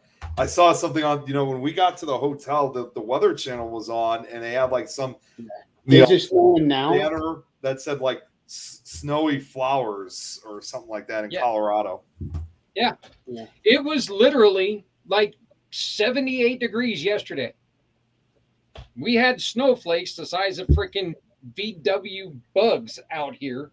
Oh my God. Rosie. Hey, what's up, Rosie? Just joined us. And by So the way, who is Facebook user? I was just about to answer that. So I'm going to be honest with you guys. That's actually Tom. He's right behind me. And he's like making all these comments. So Tom, you need to give, I'm going to say this to you clearly. You need to give StreamYard permission so we could see your name. Because right now you're Facebook at user. the Stanley Hotel, they now have a maze in front of that hotel. I don't know if you do that, Nick. What's that? They now have a maze in front of the hotel. Oh, that's right. Yes, they do. I remember they installed that. What, like around like 2015? I think they put that in. Or yeah, it was literally right after I was there because it was just a big open space when I was there the first time. And when I came home, I was doing a little bit of research, and they said that they had plans to put a maze in there in honor of that first movie. Yeah, the original film. That'd be cool. Mm-hmm. Yeah, but see, when I was there, I remember it was an open space because I was back there when I was like 13 years old back in 2006, and yeah, it was just a wide area at that time. So it's amazing to me how well over like almost 10 years after my last visit there, that. Oh, here's the funny thing. In the original, in the book, it's not a maze. It's the animal hedges. Yeah. When Stanley Kubrick, whatever his last name is, the director, when he did the movie, he changed it to the maze. Yeah, the hedge maze. And from what I read of an interview that Stephen King did, he originally was going to do a hedge maze in the book instead of the hedge animals. Mm-hmm. I thought that was just. I heard something like that a few years ago. See, I actually do have the book. So I mean, I haven't read it yet, but I thought I heard something. It's a really good talking about that. Oh yeah, it is. I know it is. But have you seen the miniseries? A few years ago, he spoke about that. Yeah. Have you seen the miniseries with Steven Weber? No, I Okay, haven't. yeah, Like, it I've had the seen guy. It original had the guy movie, but from Wings on it. Yeah, that's yeah, I Yeah, haven't uh, seen the the miniseries that was made in the miniseries is 90s. identical to the book. Okay. All right, I'm gonna have Because to. I read the book after watching the two shows, and for whatever reason, I was thinking, oh, he wrote this book after that TV show was on, You know, only to it's find so out that the book was actually written back in the 70s. it's funny to think that because it's like you had the book written in the 70s, and you had the movie come out in the 80s, and then you had the miniseries that came out in the 90s. And I think I actually look. I can even 25 years later, I think I still remember seeing the like promo or commercial for when the miniseries was coming out on television. I think I remember seeing a commercial when it actually came out. So of course I didn't know what the hell it was back then because I was only like, 4 or 5 years old at that time. But I think I still remember when that first came out. Yep. Um, so what else do you have on the yeah, on the docket? 1997. Nick, when you said that, I was like going, was it really the 90s? I was Yeah, it was thinking it was early 1997. 2000s, but yeah, 1997. Yep. So wow. And I got to say this about Rosie because Rosie said this, and she's talking about you, Tom. Why? You have a creeper, Nick Muley.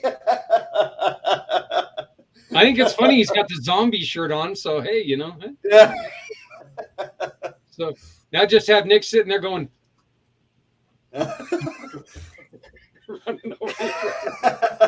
And then Tom can just slowly come into the picture. Yeah, there you go. Yeah.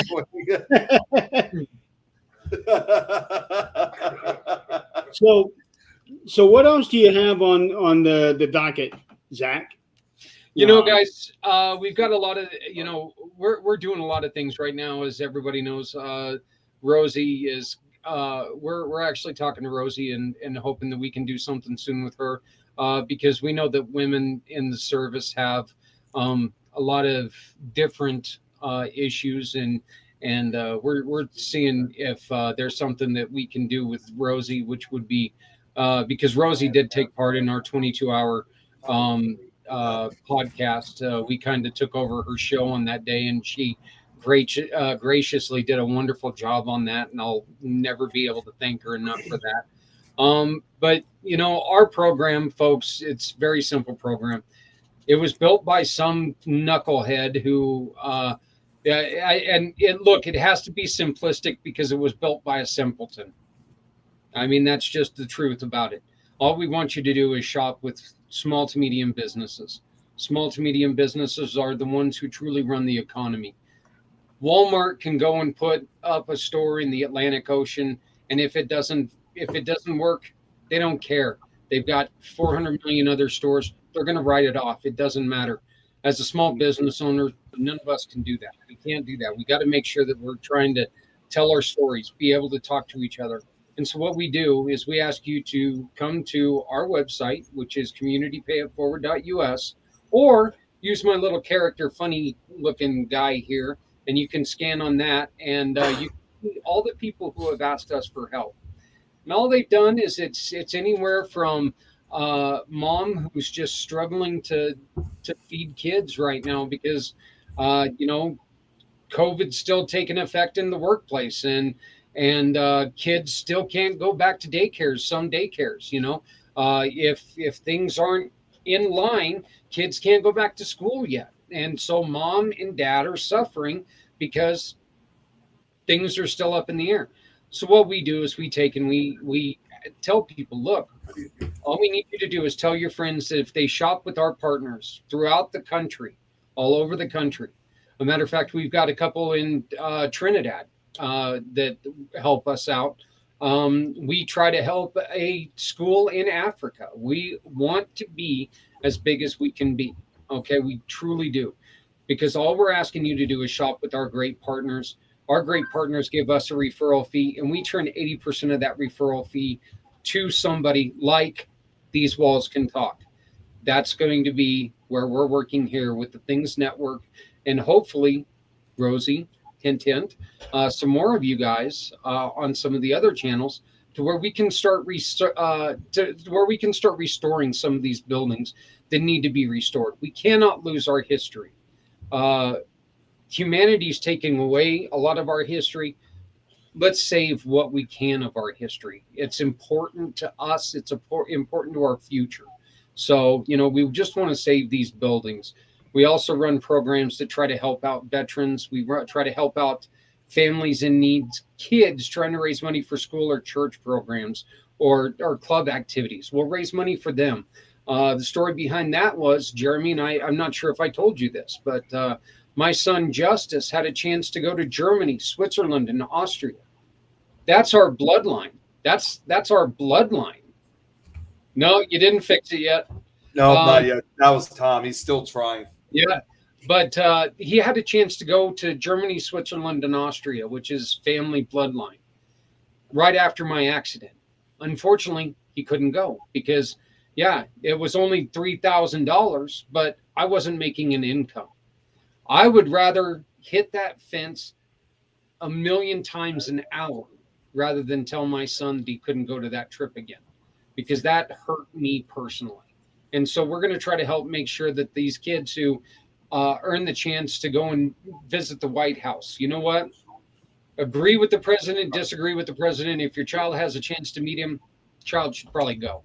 We don't get that as adults. We don't get that opportunity unless we've really done something special, or have billions of dollars and we can pay for their campaign.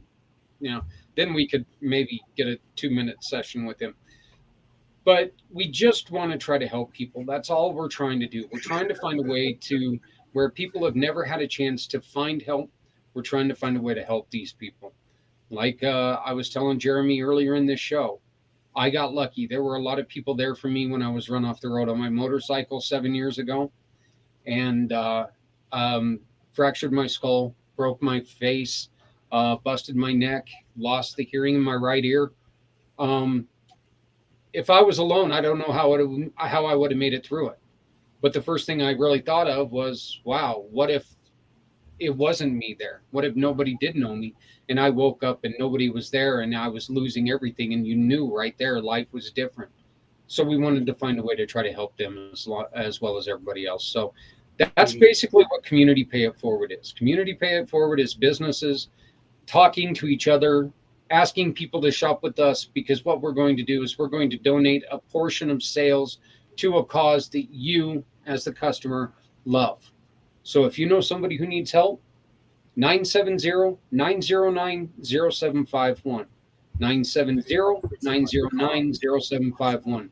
Let's have a conversation. I want to help as many people as we can. There's no reason for any of us whatsoever to have to go it alone. Okay? When we all come together, nobody has to go it alone. I say it every show of mine. Okay? There's no reason why we can't all start pushing the same way and make things happen. We just have to get out of our own way. And right now, that's one of the biggest problems, is that we've got people who are yelling at each other because we've got a government section that wants to take and divide us. Well, as long as we're divided, we're not paying attention to what they are doing. So what we do, thank you, Clarissa, I appreciate that. But all we do is we ask you to shop with our partners, and they're going to give us a referral fee. And we're going to take 80% of that referral fee, and we're going to put it where you want it. If you want to see who has asked us for help, the QR code right next to me, just scan that. You can see the people who have asked for our help. If you know somebody who needs our help, let's make sure that they get on that QR code. Let's make sure that we start helping the people in the community who need our help. Once again, nobody has to go it alone when we all come together. So, Jeremy, Nick, I appreciate you guys bringing me on for this. I think that this is a great thing that we have been working on, and I'm proud that we finally get to announce this, that we're going to do this. We're going to work to get, hearing that we're going to get the Salina involved. He did it. He did it. He got it. He finally did it. So, Zach, one thing I do want to point out, I told you about Clarissa before. There is a project that she and I are getting ready to start working on, the two of us, that I think we might be able to, in some way, tie it into what you're looking to do. Yeah. Yeah, I'm all in. You know, I'm in to do whatever we can do to help people. That's it. Um, and as I've said so many times, helping people doesn't always mean money. Helping people Right. means a lot of things. You know, a lot of times adding money to something is the worst thing you can do. So let's just find and I'm willing to do anything that brings good vibes, that brings education, that brings memories, good memories. I mean, I'm all about doing stuff, and I love doing stuff a little bit different. I mean, the I was going to do. I was the first thing I was thinking about doing after the accident was being an event planner. There, and the second thought I had just minutes after that is, you don't like people near enough to be an event planner. Okay, I mean, I don't know anybody. Okay, and this is a guy talking now who's been through two marriages, who's planning another one. I don't have either. None of those women wanted to go to a Zak Clayton wedding. Okay, I'll help you celebrate the hell out of a divorce. I can help you do that. I'm not helping you plan a wedding. That ain't gonna happen ever. So, um, you know, but working with small to medium business is so great because they really do care about what's going on around them. And if we can help them, we can help others. And working together, I just think it's really a thing that we can do great. So yeah, let me fill me in on what you guys got going on. I'm all about it. And that's one thing is all about, is helping other people. So that's Yep. why I love what you're doing, because you're helping people in one way, we're helping people in another way. While albeit they are very different ways, it's still helping people. Yeah, definitely. And this is, and I know that we're running out of time, but I just got to get this in real quick. Yeah, sorry, I can't do that. Um, I need but help to fix my car. but one of the things that we first did was I took our queue off Facebook, and we told everybody, okay, look, what we're going to do is we're going to take and we're going to collect $50 and 50 shares. And then if we get to this $50, 50 shares, we're going to donate the $50. And then you can meet us at the Windjammer. We're going to break an egg over our head, and everybody can come and have some adult beverages, laugh at the guys walking around with egg on our head. And it literally took like 6 minutes, and we got the 50 and the 50, and we were like going, well, all right, so we're going to up it. If you get us to $100 and 100 shares, what we'll do is we'll draw a name out of a hat, and those 5 people are going to get to break an egg over our head. Took a little bit longer, took about 8 minutes, and we had the 100 and 100. What we ended up doing that night was we ended up buying like 3 cases of eggs, and we went in and to the Windjammer. We sat down and we said, it's $1 an egg, break an egg, have some fun. We ended up raising $789 that night for the family of a little girl who lost her life to leukemia. Okay. We were able to give this family $789 for a total of 45 minutes worth of work. Dad came up to me after this, Jeremy, and this is where this is so important to me. Dad came up to me after this and he goes, why did you do this? You don't even know me. And I looked at him and I said, do I need to know you to care? Do we need to know people to care? Absolutely, we do not. We just have to care. Yeah. That stories like that is just awesome. Yeah, it really is. It was sloppy. I couldn't eat an omelet for a month and a half. I'm a fat guy. I love my omelets, but I couldn't eat them after that. Well, that is a lot of eggs. Oh, it's a lot of damn eggs. Yeah, I found out that night that two things. One, people like doing funny stuff where people get to humiliate themselves. And 2, I got a lot of friends with anger issues. Eggs are not hard to break. You don't need to beat somebody over the head with them. My friends, apparently, they do. So, yeah. Well, I don't know if I would like it if somebody broke an egg over my head. I mean, that's I a don't lot. think either me either.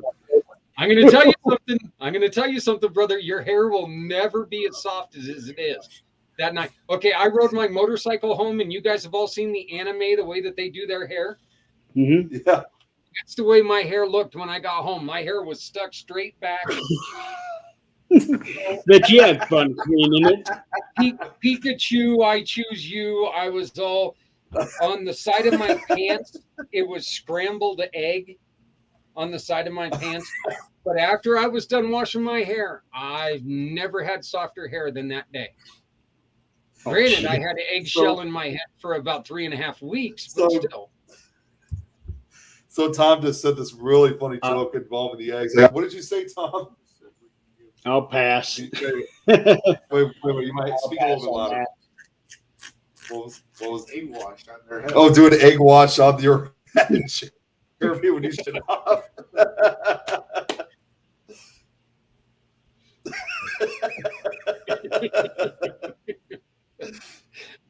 So I think that we've got a good idea to raise money for Jeremy. By doing an egg wash? You probably need to do a kissing booth, which could make him millions. You know, we'll just ask people to break an egg over his head to help him with medical expenses. How does that sound?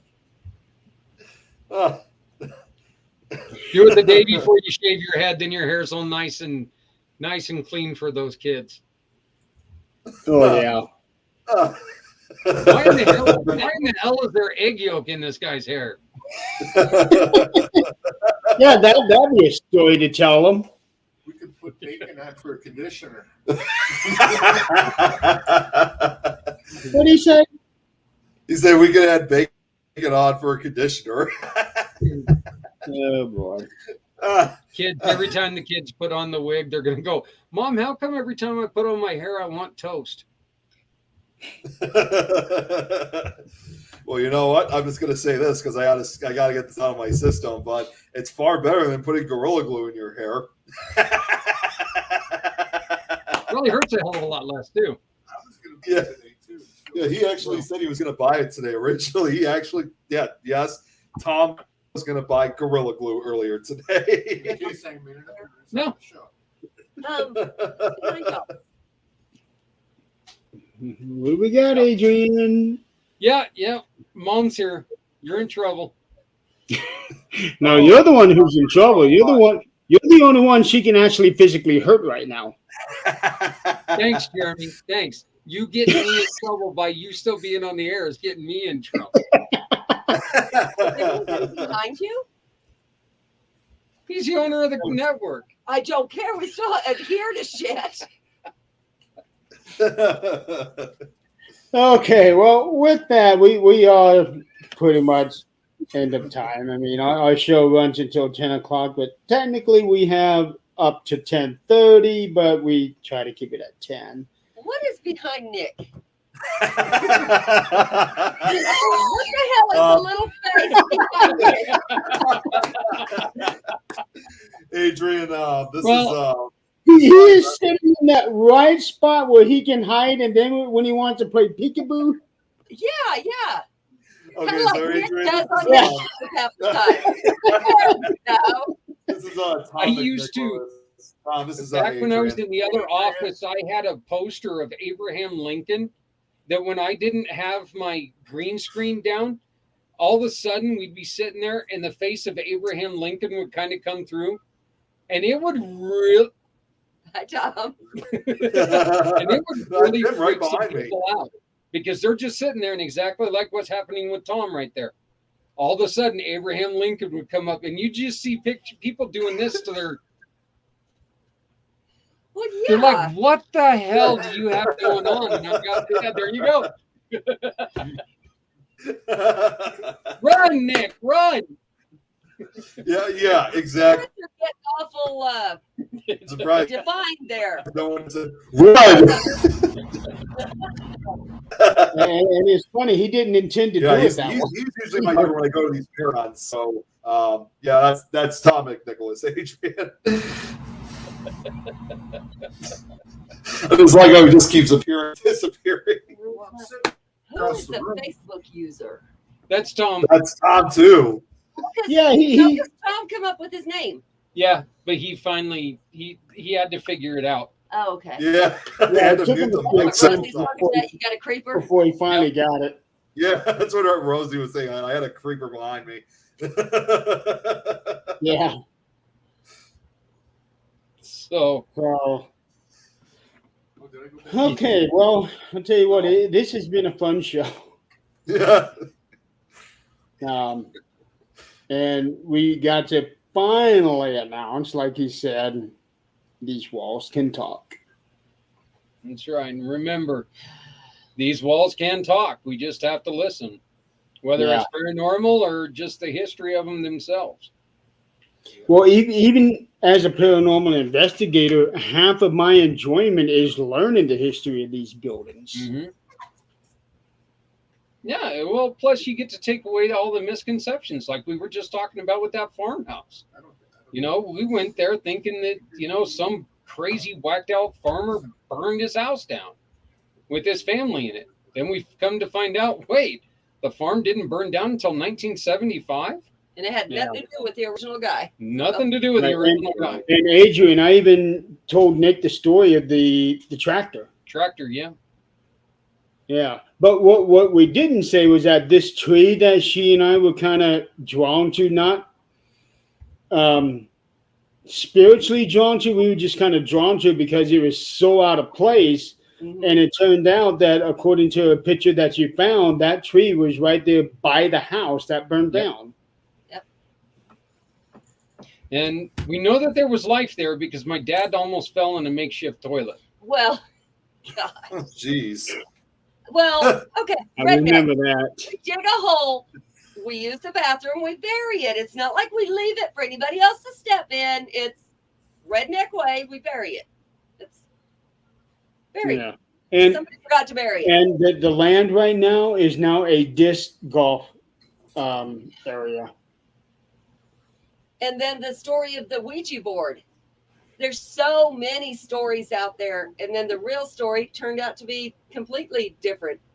Yeah. Yeah, that's one thing that we were talking about, that we originally went out there thinking that she was one of the original bodies that were buried in Cheeseman Park. And then we come to find out, wait, she died in 1945? Well, if she was buried there, as we were saying, She was moved. she was moved, and she was buried a long time before she died. So, I mean, she really was not buried before she died. Let's not get that started. That would sound pretty horrible. Yeah, and then Well, somebody will take off Some with that. people were buried before they died, but That that's is another true, story. unfortunately, yes. Yeah, I that's still like the idea of putting the cheese on the end of the bell. Excuse me. Somebody's in a coffin with one of those bells, Yeah, and oh have yeah, the the kids bells just that they taking have. Yeah, tight like, cheese to the end of the bell. yeah. And then that way the mice are down there grabbing the bell and ringing the bell for like 15 years after you die. I think it's a great idea. Yeah, that's wonderful.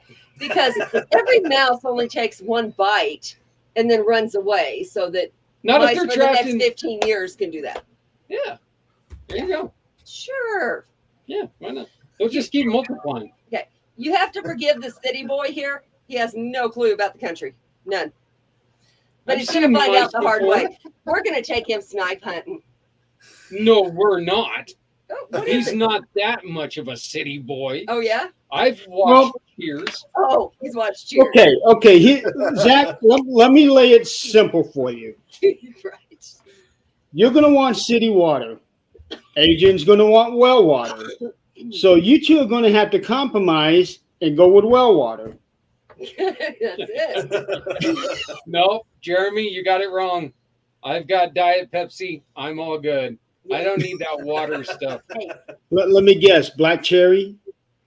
out in the country, you don't have Diet Pepsi. Oh, yes, I will. No, you won't. Unless you're driving 2 hours. Is it black cherry flavored? No, not this one. Not this No. one. is it this ordinary flavor? Nick, everything this man had is black cherry.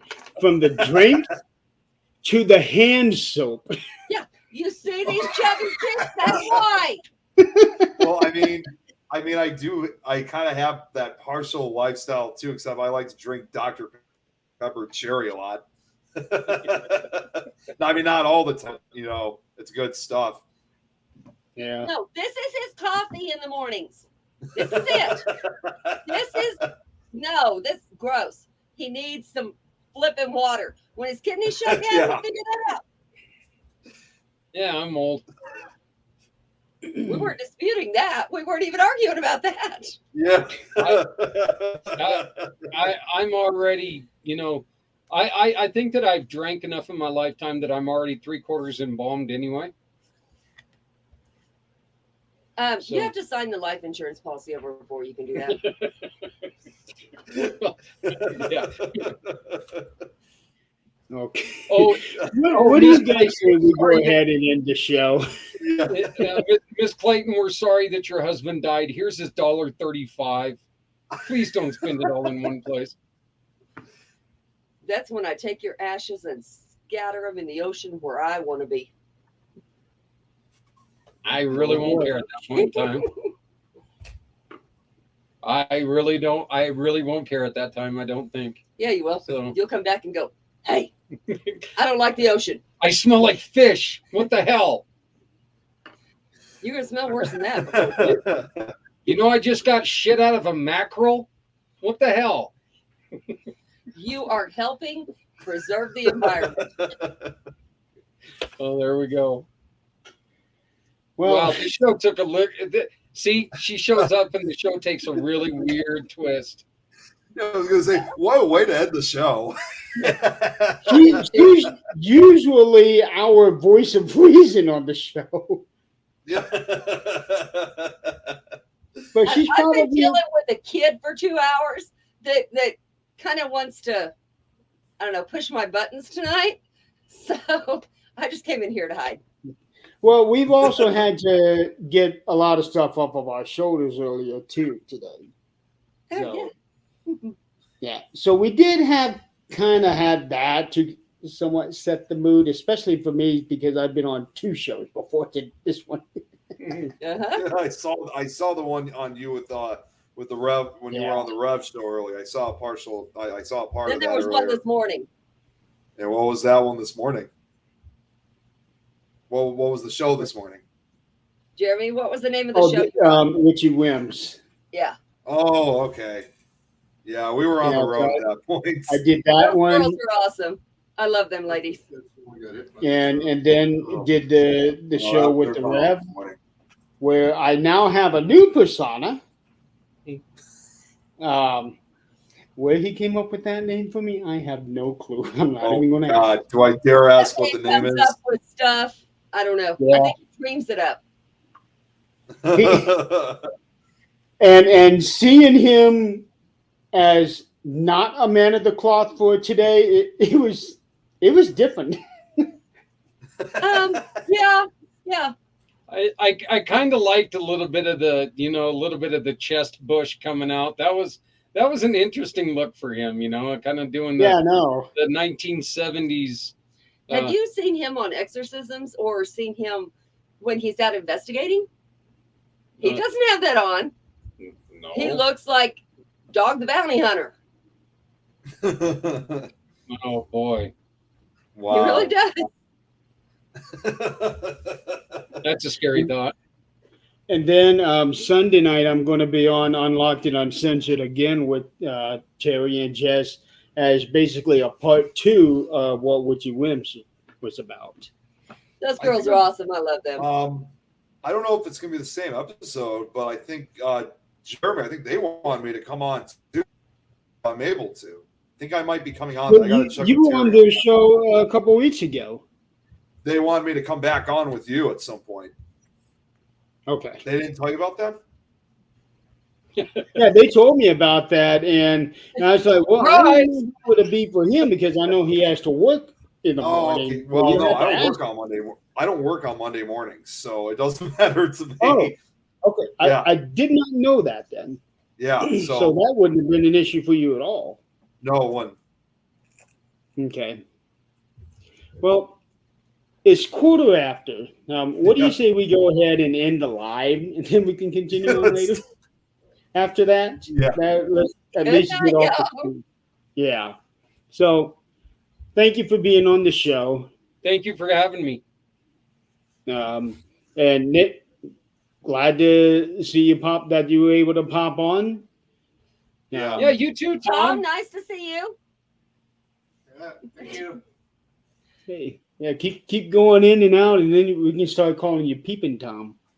Ah,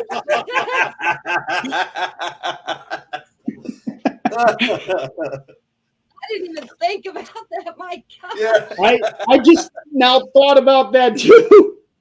See, I would have originally called him because I actually know somebody who knows this guy. That's called, I would have called him Creepy Tommy, but I know there's someone else that is called Creepy Tommy out there. So Peeping Yeah. Tom could work, right, Tom? Yeah, it's just funny how it just buried into the background, and then all of a sudden he comes up and you see his face. Yeah. like right now, like he's demonstrating.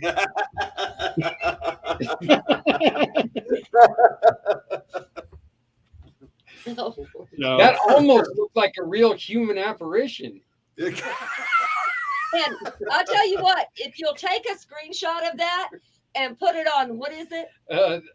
Paranormal caught on camera. Yes, they will play it. I promise you. Because we got one They of just kids might. that's coming in and out of there, and it looks like somebody reaching. We're putting it on there just to see what happens. Yeah, well, they I'm just gonna have to might. do that. I just keep wondering how many times you could send this to Baggins and he would sit there with him in the back going, he's got to be a demon. That's got to be a It's demon. definitely Back. gotta No, be a you demon. can't, because if it's not him, he ain't playing it. But caught on camera, there's not one they'll debunk. Not one. You know what? I mean, Because they got we're people gonna be out there all dressed in white, I mean, serious, solid dressed in white with you can see the shitty makeup and the wig. You can see it all. And they're sitting there going, "Ugh," turning around like they're a zombie or something. And they're like, it's the lady in white. Ah! And it's like going, oh my God, no, it's your doofus friend that's out there and you guys are playing this game. Oh, And I bet you they would play that. okay, that was good. That was he was he was saying, I'm gonna do this. Yeah. You Okay, know, well, I'm going to go ahead and end the Send show. I'm just Yeah, gonna it'll say be this. Four friends are I on a was talking about podcast because- when all of a sudden this appears. Yeah. Did you see that? well, you guys know obviously all too well since I'm going to be at ParasiteCon tomorrow. One of the guys from Paranormal That Con right is going there. to be there. Capture that right so- there. Screenshot it. It'll be done. I don't know. We'll Wait. send it. Oh, right there. Yep, right Trying to there. figure out how do I. Then we send it. I just got it. Still, I need just to got the figure out how to do a screenshots. screenshot. How do you Yeah, do a I screenshot? was able to get the screenshot, Nick. Oh, you I got said, it. Okay, he's like got she was Yeah, I saying, got it. I'll bet you we could send this in. Hey, we were just doing a podcast when all of a sudden this happened. Hi, my name is Jeremy, and I shot this footage. It is real. I promise you.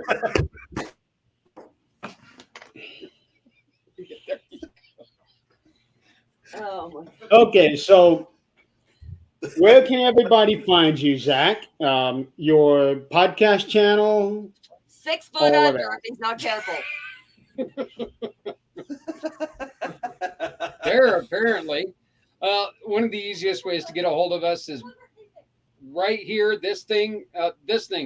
Yeah, wherever the hell it went. this. Just It didn't go scan that anywhere. thing.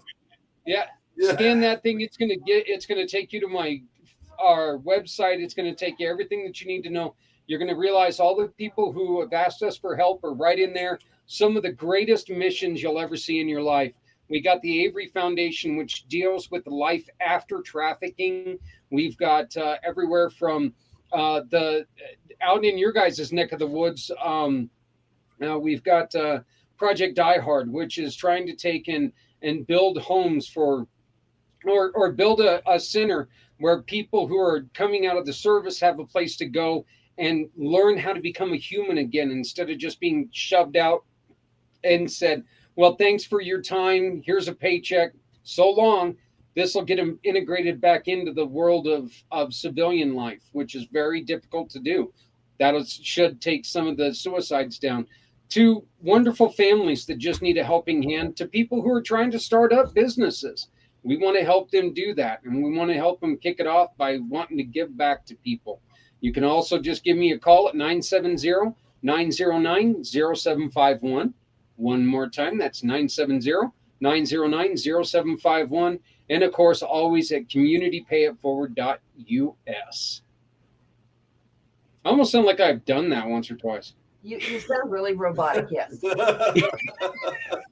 I could have done it in my stupid voice, but oh wait, I did do it in my stupid voice. Never mind. Oh, please shut this show off. I will, Adrian. Give me a minute. Yes, give us a second. Well, Zach, it's been a pleasure having you on the show. Thank yeah, you guys. I definitely appreciate the bring chance you on to come again. on. So Yeah. it's fun being on the other side once in a while.